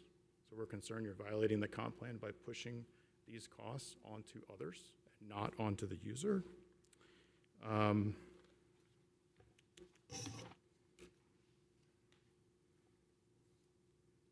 The statute for DRI abandonment also requires that to do this, it has to be fully consistent with the comprehensive plan, which we do not agree with. So we are we're not against the development or the growth or what the city wants to do. We're concerned about how they are going about it. And we think there is a way here under the statutes where you guys can pull forward those agreements and make sure the mitigation for public facilities is taken care of for the school district. And I think that argument would work the same for you, but I'm only here on behalf of the school board. So Thank you. Thank you all very much for your comments, and I'm happy to answer any questions. Thank you. Madam Chair, just for clarity, the DRI abandonment is not being discussed tonight. This is not before this. Before the city council. So that's not something you'll be considering tonight. Thank you. Good Yes. evening. Sarah Spector, Assistant County Attorney for Flagler County. As a preliminary matter, I wanted to note that we had sent a letter with our concerns to the city and asked that it be made part of the record. I didn't see it in your materials, so in the short time that I have, I'll go over what our concerns are, but I can send you that letter afterwards, and I would ask that that comment or that letter be put in the record for the city council meeting, please. So we represent about 1/3 of the property right now that we're talking about. And we are concerned, just like the school board. What is before you is essentially an agreement to agree. Once you agree here, it cuts everyone else out. It wasn't discussed in detail, but there are very few things that will go back to you for consideration once this is approved. The only time that an amendment is required is when they're adding land to the project, when they're adding new area height or bulk regulations, or increasing the building height by more than 20%. Otherwise, from what I've read throughout the agreement, it stays with your TRC. The county is not involved. The school board has some involvement. They are mentioned as being involved in an agreement later on, but the county has been told the city will take care of it for you. And not that we don't trust the city and not that we don't support the project, but we would like to remain involved because our concerns relate to the Old Brick Road and the connections that are proposed. We had worked on an interlocal agreement that proposed at-grade crossings, and our board is not comfortable with that. They would like to see flyovers over the Old Brick Road. Previously, the Old Brick Road was mentioned in this development agreement. It is completely silent as to the Old Brick Road now. They've taken out all of that language. They're also proposing connections to our county roads, and we're being told they'll have to meet level of service, but we don't know if they're coming to us for those connections, for approvals. We're not mentioned in the agreement at all as it relates to that. And along with the school board, our biggest concern is the mitigation. This is a large project. It's going to have an impact regionally, not just on the city. And we want to make sure that all residents of Flagler County are accounted for, and that all of the facilities are in place and the level of service is sufficient to serve the entire county, not just Palm Coast. So our request is that we be involved throughout the process, that it not stop with the development agreement, that we be involved, specifically mentioned in this development agreement that the county is involved in phase 2, phase 3, whatever moves forward, so that we have a seat at the table. Thank you very much. Thank you. Chuck Miranda, Interim Growth Management Director, Flagler County. Chair, members of the board, thank you. We have a simple request. We see that there's impacts to our roadways, County Road 13, County Road 205. Our simple request is to include language in the agreement that there will be a mitigation agreement, either bilateral or bi-party, tri-party, to be put in place in this so-called step 2 process. It's not in there now. We want to ensure that we have some type of an agreement. We appreciate, we had productive meetings with Fong and Jose. We want to continue that. But one of the issues came up at the meeting is could be taken care of at the right-of-way permitting stage. Well, that stage is after everything's entitled, everything's built, and it's not fair to the city or the developer at that stage for us to tell them what we need for our roadways based on traffic impacts. And as we know, County Road 13 goes directly to US 1. There is a railroad crossing already. The layout of the project, we know that the loop road's going to take some time to build. Once this is approved, it's perhaps the pods in the southern section will be sold off, and our roads will be the main access for this project until the loop road is constructed. So once again, simple request to include language in the PD to have an agreement with the county on infrastructure improvements on our roadways. Thank you.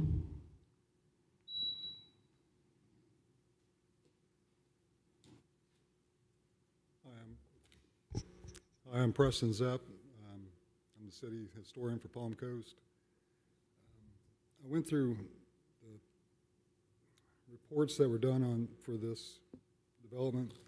And I've got a couple of concerns about it. CR 2209 is going to go right on top of Dixie Highway. That's what the map is. I keep being told it'll be pushed off to either side. Will you come a little bit closer to Close the enough? microphone? Okay. Thank you. I can't hear myself either. 2209 looks like it's going to sit on top of Dixie Highway.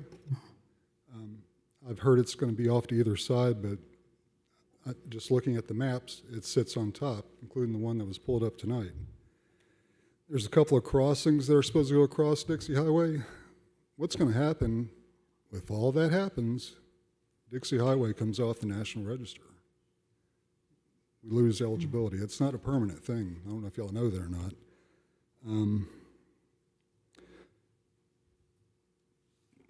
One of the reports says that the FLUM amendment will have no adverse impact on historic or cultural resources. I've got a list of all the sites out there that have supplied Rayonier, and none of them are protected, including Brick Road. And the reason I bring Brick Road up, I don't know if you saw the Observer article and video. I took Rich Carroll out. We were doing just a feel-good story on Brick Road. I've got a Silverado, and I had to bulldoze through the dirt so he could get, I don't know what kind of car he's got, a BMW or something. so he can get through without being stuck. The logging trucks are eating that road up.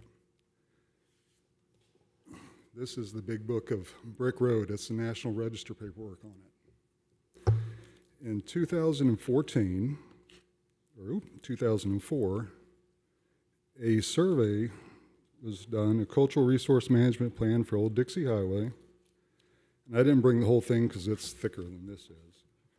But one part of it says that the trucks need to stay off, nothing heavier than a regular pickup. That was in 2004.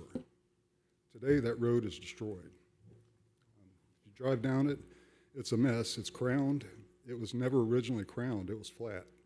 It's been crowned because of the weight of the logging trucks, kind of like smashing a pimple, pushes it up. I just have a lot of concerns about the historic, excuse me, historic sites out there. They're not being taken care of now, so what's going to happen when the development happens?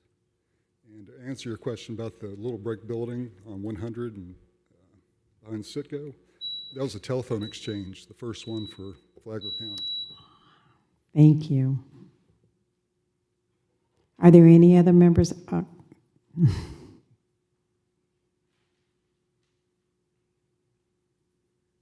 evening. For the record, my name is Sarah Lockhart, 2 Marlin Drive. Thank you for your time and commitment on this project this evening. In looking at this and listening to the testimony tonight, the overlay district is supposed to be the key to the overall plan of the project, the backbone, if you will, from which all other development plans will flow. But yet, when the master plan was up before you, they did not list the acreage in the old DRI for environmental set-aside or the new project. It was silent, and that worries me because I think, as you picked up on other people purchasing this property and moving forward with it, if we don't have something in place, like who is going to maintain this area, who's going to manage it, who's going to own it, it will simply not evolve as we originally had hoped to see it. So I've got a wish list. I'll see if I can get through this really quick. I think that the development agreement with the city should include the overlay district on who can enforce what. I don't think a homeowners association should enforce any part or be responsible for any part of the overlay district. I think that the developer should include the land area for the sandhill cranes and come up with a gopher tortoise habitat area on the property. I would also like to see the developer work with U.S. Fish and Wildlife Service because there are some species that are being brought back, such as the indigo snake, which could be reestablished on this property. I also don't think that hurricane evacuation is really feasible. I think that the developer should provide evacuation sites on the property in order to better accommodate the residents that are going to be there in the future. Thank you. Thank you. Are there any additional members of the public?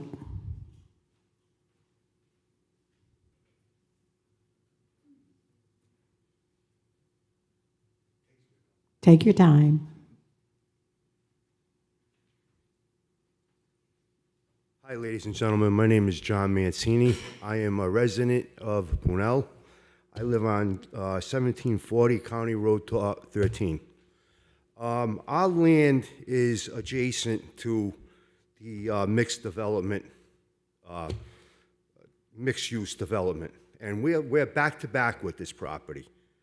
Our concern is that what kind of a buffer would this have for our property line? Because our house is very close to that, and that's our concern. Is it going to have a concern on our well water? A couple of different topics like that. And is they going to be right on top of us? Are they going to have some kind of a buffer for us if this does take place? So those are my concerns. Thank you. Thank you. Mm-hmm.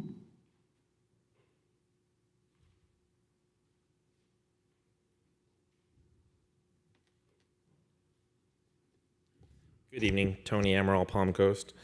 Thank you for worrying about our industrial area. It's what we need. It's what we're looking for.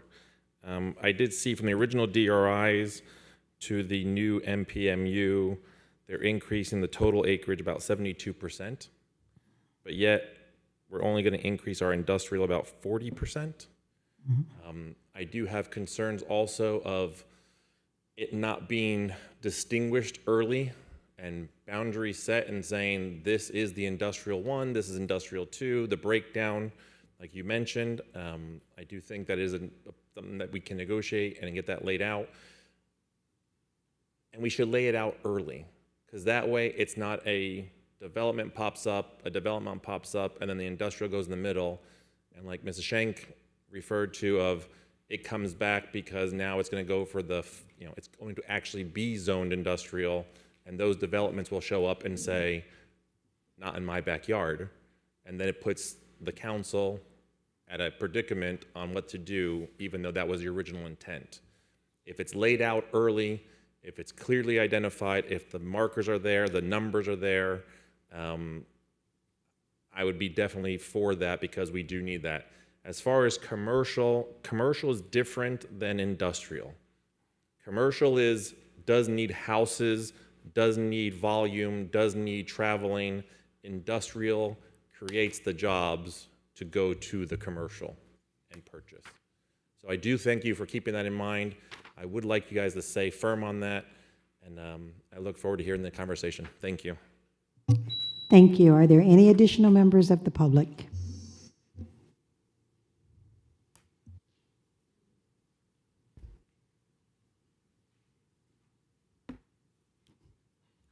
My name is Carla Amaral, Palm Coast. I want to start by saying that I believe this is an incredible opportunity for the city of Palm Coast, but I feel like this stage is kind of like if I gave my child a bag of candy and then I tried to negotiate it back. This is your time to get everything up front. We need an industrial park, not just little pieces here and there. We need a park in order to bring in manufacturing. There's a piece, I believe, that's missing from the presentation, which is the financial benefit to the applicant.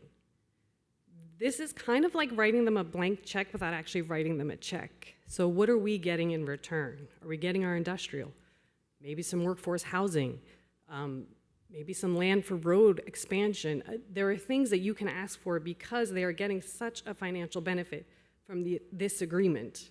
And like I said, I would do it all now, not later. And I thank you for your intelligent questions. Thank you.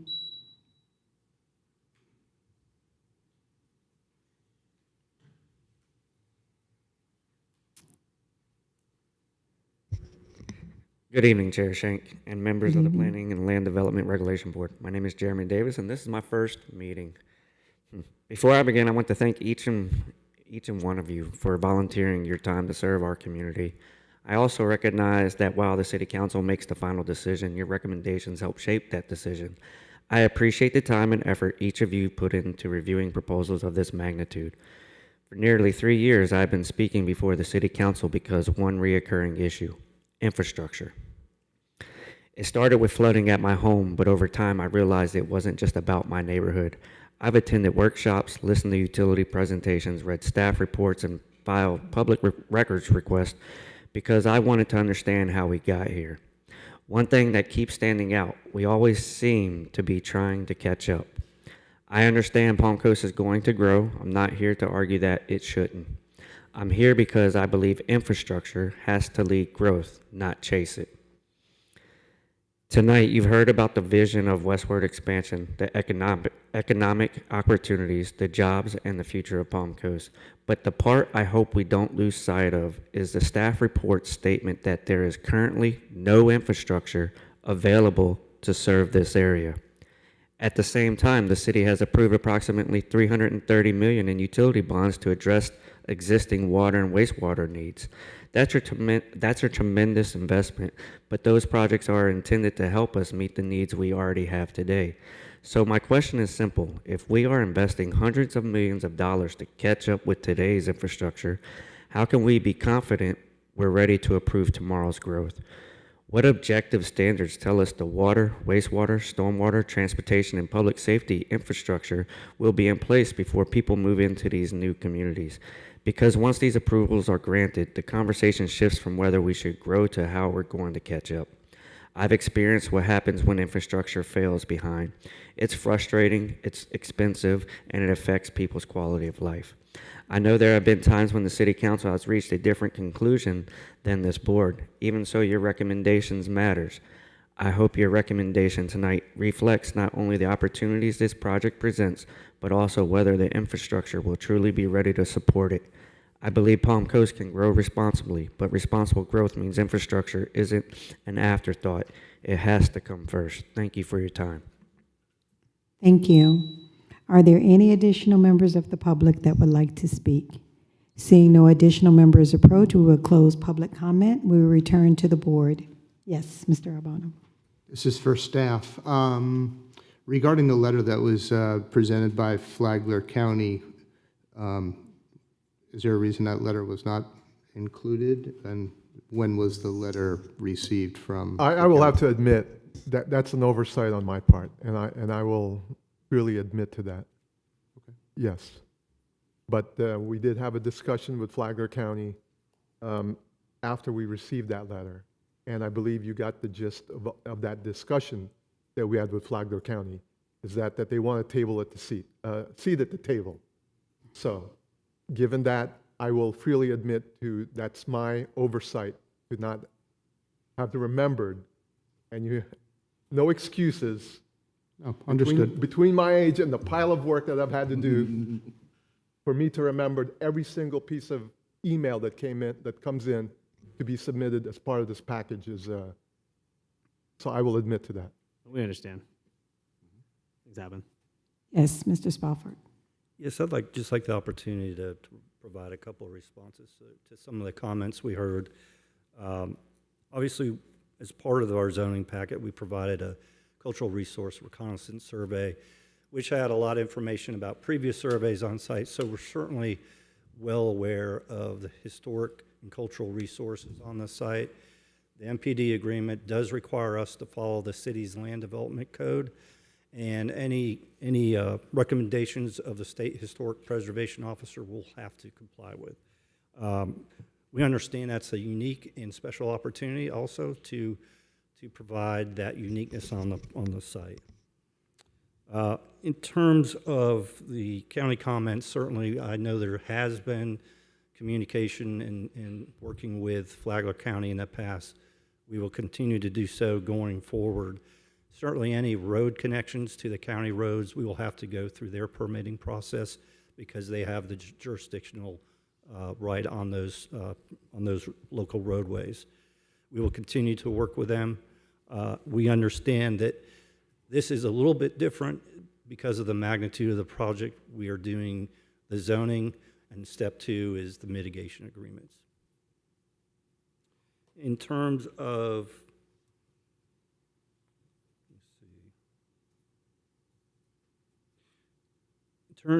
having hurricane evacuation sites on the property, any school that's located outside of the hurricane evacuation zones 1 through 3 is required to be an emergency shelter. There may be opportunities for other shelters on the site as well in terms of like community center sites going forward.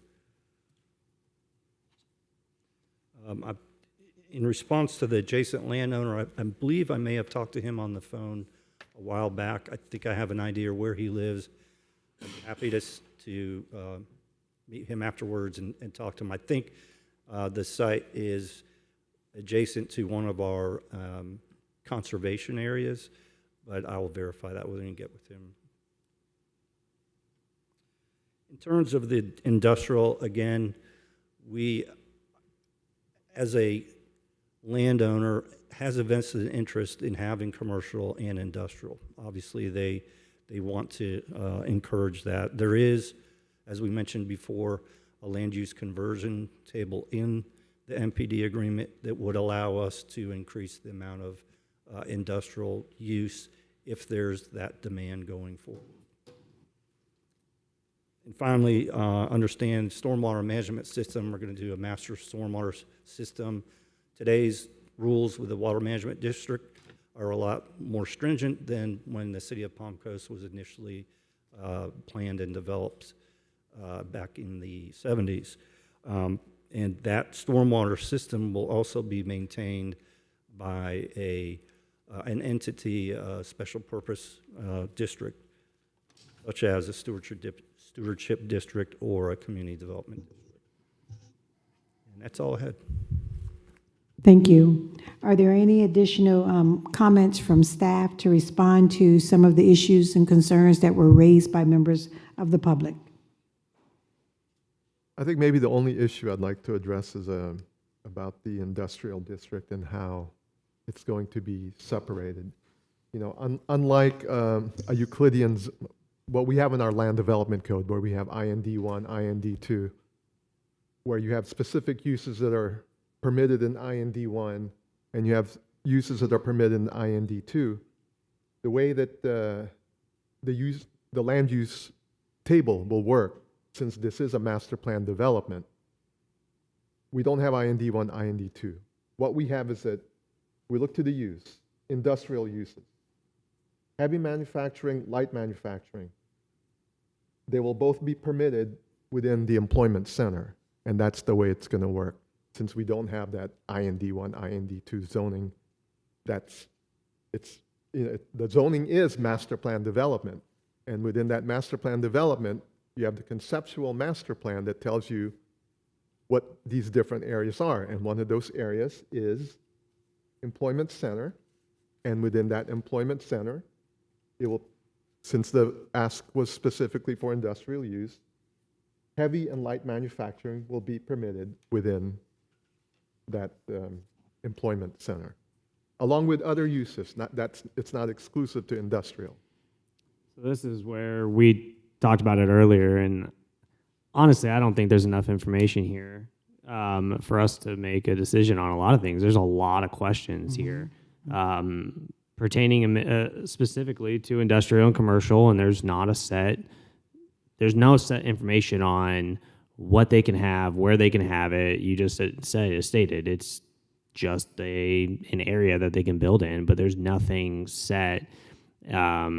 Similar to how the public made the comment, we don't know what it's going to back up to. The gentleman in Bunnell doesn't know what's going to back up to his property. We don't have an idea of where these things are going to be. There's an idea of the area, but nothing breaks down to what can be there other than commercial industrial. We're just getting a generic answer.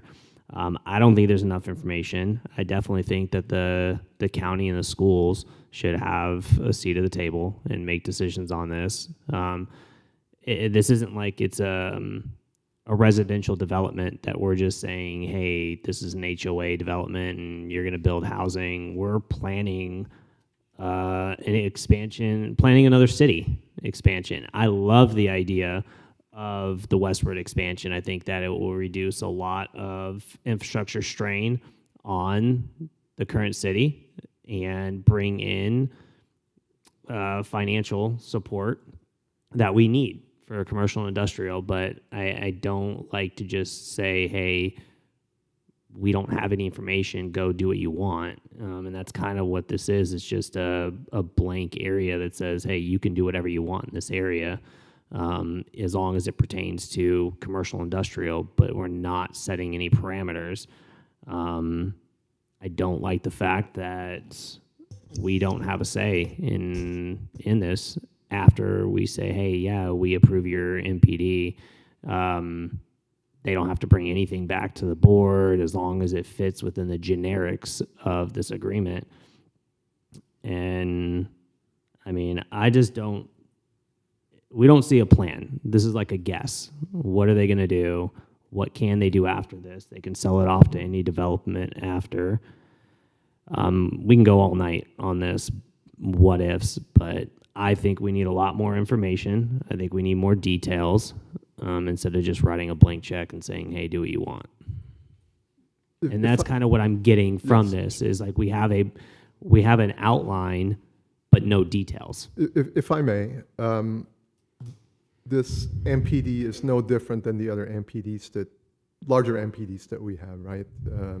Palm Coast Park is a good example where it identified where your residential areas are and where some of your non-residential areas will be, like the gas station and storage facility. If you look at this MPD master plan map, it does identify those locations. It identifies where your North Village is, which would be your, as described already in the MPD itself, where your residential areas are going to be. It does identify your two employment centers, one like right on US 1, the other one, which is right on the railroad tracks. So it does provide those details. Again, regardless if they develop or if it's sold, whoever that will be beholden to what's in this master plan development agreement. So but this is more of a rough sketch. It doesn't, like, you put a circle on a map. Well, what goes into that circle? And this is just this is like a bird's eye view. Put a drone over the area, take a photo, and then we're going to draw circles and squares and rectangles on the map and say this is what we're going to be. But it has no content other than chicken scratch. Yeah, it does tell you that you know how many acres total those would be, and it does also tell you that within the policy of the MPMU, that for every dwelling unit that we have, that's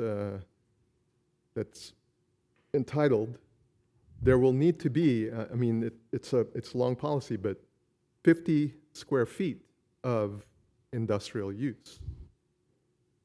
So, Mr. Papa, I don't think you're understanding what we're saying. okay, And that is, we want industrial, and we have to figure a way to get that, right? And my comment to the board is, this is our one and only shot. We know what's going to happen, and it goes to the city council. City council is going to go, ooh, look, we got a shiny new toy. Boom, it gets approved. And every MPD comes back. So you mentioned Palm Coast Park. Sawmill Branch had an MPD, right? It's come back before our board at least 7 times, and we've given them everything that they've asked for. And I don't see this being any different. And they're going to take the low-hanging fruit, do residential, and maybe we get some industrial. I think we need to figure a way that we guarantee how we're going to flip the tax base. Like I said, we only get one opportunity out of this. Once we're done with it, we're never going to see it again. So I think we have the ability to have the cards to get what we want. And I urge the board that that's what we should do. So I think this is one of the things that our board goes on to is it's going to be a positive? Is it going to be a detriment to the city? Where are we looking at what strains are this going to be on the city to approve things? And this is where I'm saying I think it's a good idea for this expansion completely, but we don't have the details to give the answers to everything that we're supposed to answer when we say, does this meet all of the requirements for for us to say yes or no? And it may look like it, but we don't have the info, so I can't give a concrete answer to say that it meets those requirements because there's not enough information. So one of the things that I would like to read on the record, because I don't think members of the public have had an opportunity to see this, is the Table 1 sub-areas, because we've kind of been trying to identify how this acreage, 20,144 acres, is broken down. What are the sub-areas, and what are those percentages? Because I think when you hear those numbers and then you actually hear the percentages assigned to each sub-area, we will then understand why this board collectively is concerned about the lack of industrial in the employment center. So the Regional Activity Center consists of 947 acres, which is 4.7% of the entire project. The Village Center is 926 acres, which is 4.6% of the entire project. The villages, or the hamlets, 9,206 acres, 45.7% of the project. The Employment Center is 564 acres, which is 2.8% of the entire project. The Greenway overlay is 8,501 acres, which is 42.2%. So when we look at the competent and substantial evidence that would be used if we were to say that this did not support the economic development that is needed, I think looking at the employment center consisting of only 2.8% of the overall project is the supporting evidence for that. So I just wanted to read that because we didn't see those numbers and those percentages in any of the presentations that were made this evening. And my other concern is the county and the school board, when it was requested that there be a trilateral mitigation agreement, I think at the least that is what should occur. This is a substantial project, a substantial ask of a county that the county seat is the city of Bunnell, but the city of Palm Coast is the largest city within the county. And so we have the largest voice and the opportunity to make the biggest impact. But I think that we should definitely be working with all of our partners who are impacted by this request for this future land use map amendment and this rezoning. So I agree that I think that we need to go back to the table with this. We need to go back to the table with this. We're not in a position. I don't want to. I think it's better to say table it, give you guys an opportunity to come back to the table versus us saying right now voting against it. And Mr. Nguyen, can you direct us on that? Because if we voted against it, then it's a different process for them versus if we said, okay, go back to the table, bring the school board, bring the county, because we don't want these things that 100%, once this is agreed upon, it's difficult, as someone in the public said, you give a bag of candy and then go back and try and take it back. So a question on that for the city too is, are we recommending or are we approving anything tonight? Just so we have our, like what our objection is, or not objection, like to object from this, but our object today is, are we approving or are we recommending to City Council? We're recommending. Yeah, right now for the two items before you is that you're going to recommend to City Council for either a denial or approval. So you have a discretion to make a determination tonight, or you may, based on what has been submitted to you, and you say there's insufficient information for us to make a determination, you can basically table it as well. So those are the two options that you can make.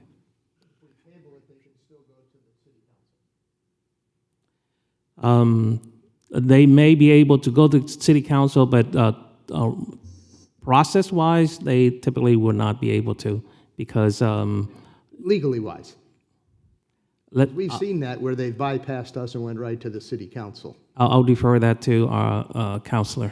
Yes, sir. So tonight, the option in front of you have two agenda items is to either to either recommend approval or denial. That's really what's before y'all. So if y'all deny, move, But we also have an option to table it so that they can come back before us.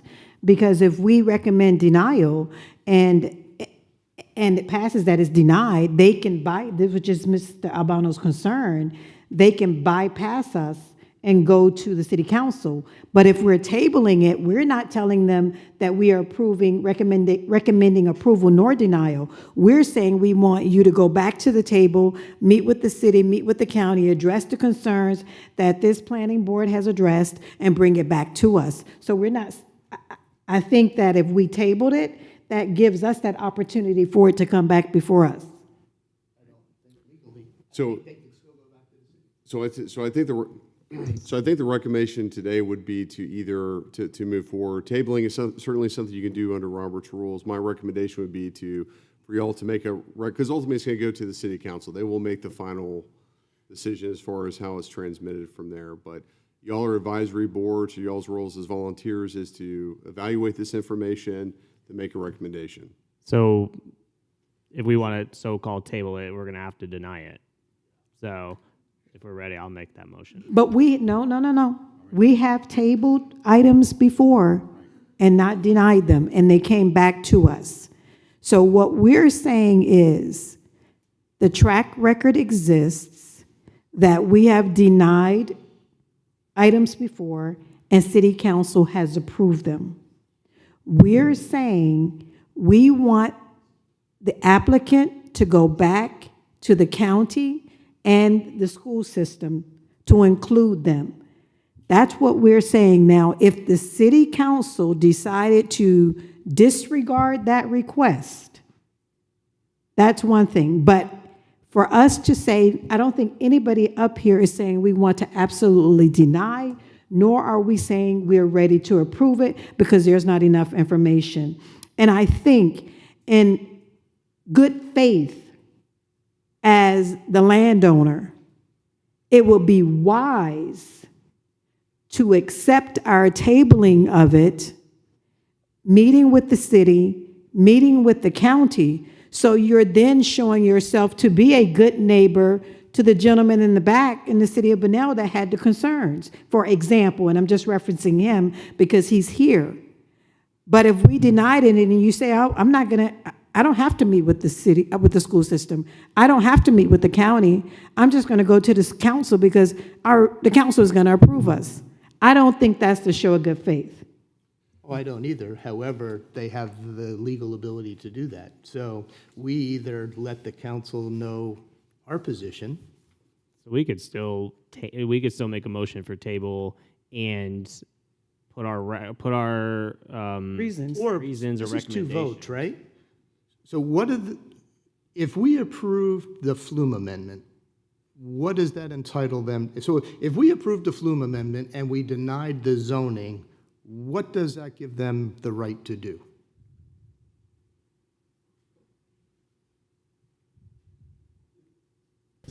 Well, the one thing would be that I think we have a provision in our land development code. Well, it's a recommendation from you, right? So are you asking if I'm asking, what rights are we giving the applicant if we approve the Flume amendment? it moves on to city council? For the Flume amendment? Yes, sir. Okay. And if you deny the rezoning, the MPD, The city council? it goes to city council too.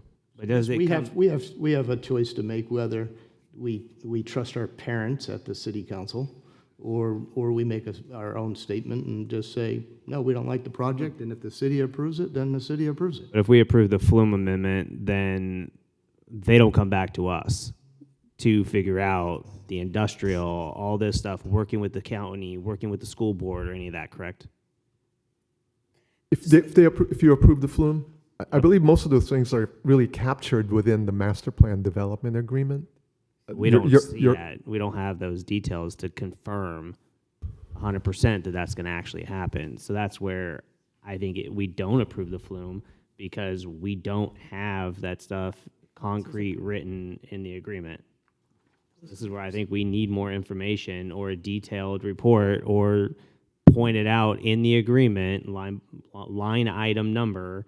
This is where it states this is where it states this, and that's where I think if we just table it, then we're not opening ourselves up to a lot of things, and we just say table it till the next meeting. I'd rather table it and then. Yeah, and table then at a date certain. Even if that goes to the city council instead, at least hopefully their staff communicates that we decided to table it because there wasn't enough. Because even if they meet with the city council, they have our concerns now. They have the public's concerns that they can bring back to us. Well, they can also address those concerns at city council and have all this information at city council. If they go past this to city council, they still got to come back to us. And it's very important to note that we have counsel here for the school system as well as counsel for the county.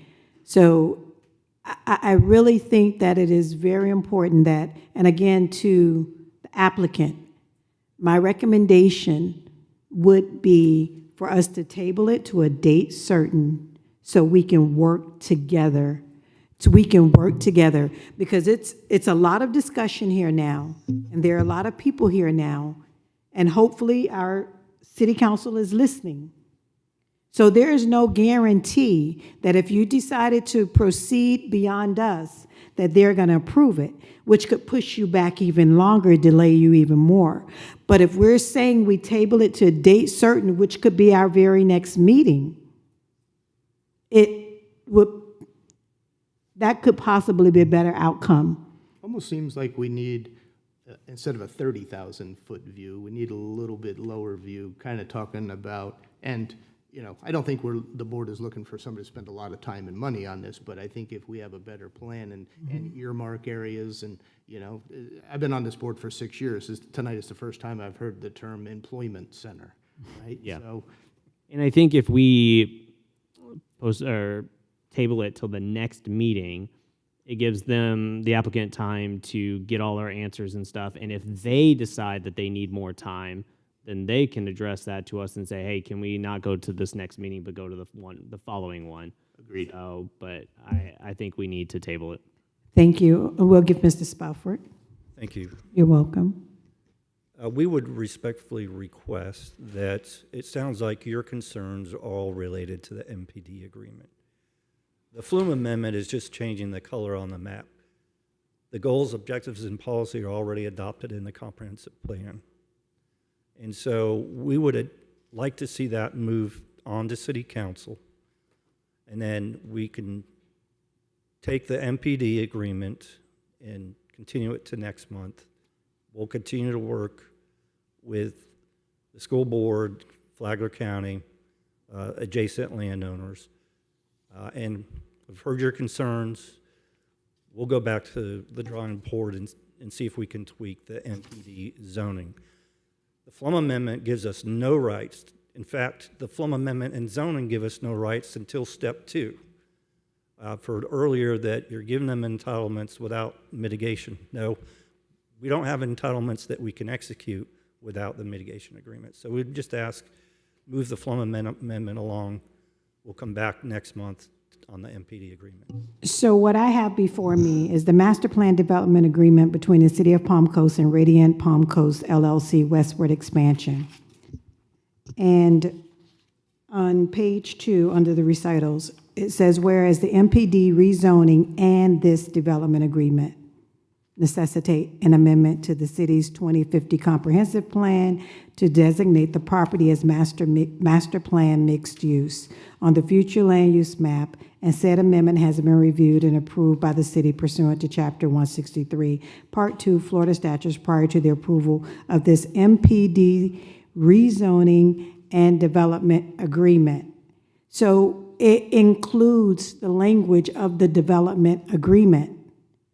So if we proceed, it still includes the development agreement. Again, my recommendation would be that we table it, clean this up, meet with the parties that are involved, that it impacts, and bring it back to us next month. And I was going to say, I understand where you're coming from on agreeing to the flume, but we as a board are not clear. Like, you may be clear on it enough to push the flume separate than the MPD, and I think that's where the consensus is now.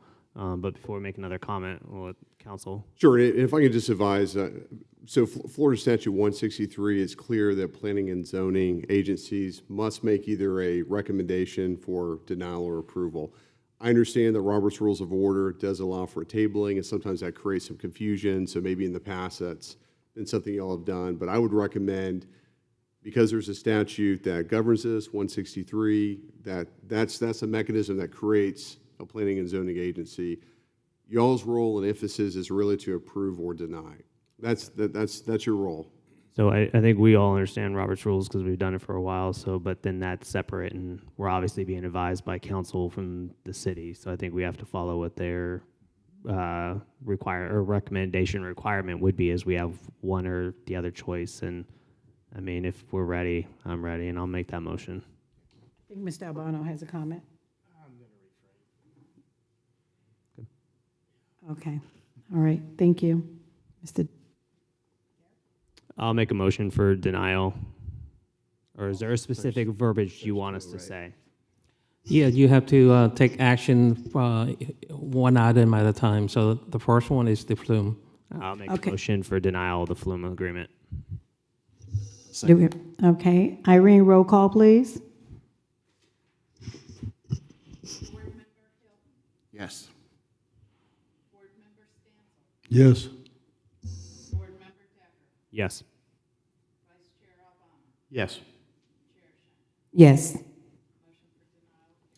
Thank you. We'll move to the next item, the zoning, Zoning map amendment. no, I think council was about to. I was say just going to say, whatever the motion is for the approve or denial for the next agenda item, just you want to tie it to a competent, substantial evidence engineer. So you want to Probably state, lack of information. okay, for the next item, a zoning map amendment to change 20,144 acres rezoning, zoning map amendment. Do we have a motion? I'll make a motion for denial for the zoning map amendment due to lack of information. Do we have a second? Second. Thank you, Mr. Stansel. Ms. Irene, roll call, please. I was muted, I'm sorry. Lean in, Irene. Board Member Hilton, Yes. Board Member Stansel, Yes. Board Member Decker, Yes. Vice Chair Albano, Yes. Chair Shank. Yes. Denial carries 5-0. Thank you. We will move to the next item on the agenda, members' discussion and staff issues. Yeah, just to remind you that we have the LDC adoption for the next planning board meeting. So we presented to you already the wrap-up. So then we basically going to provide you the summary of the for your recommendation for the adoption of the LDC. Mhm. Thank you. Yes. And also, we have 3 other important applications before you as well. So it's going to be a busy night for the next meeting. Thank you.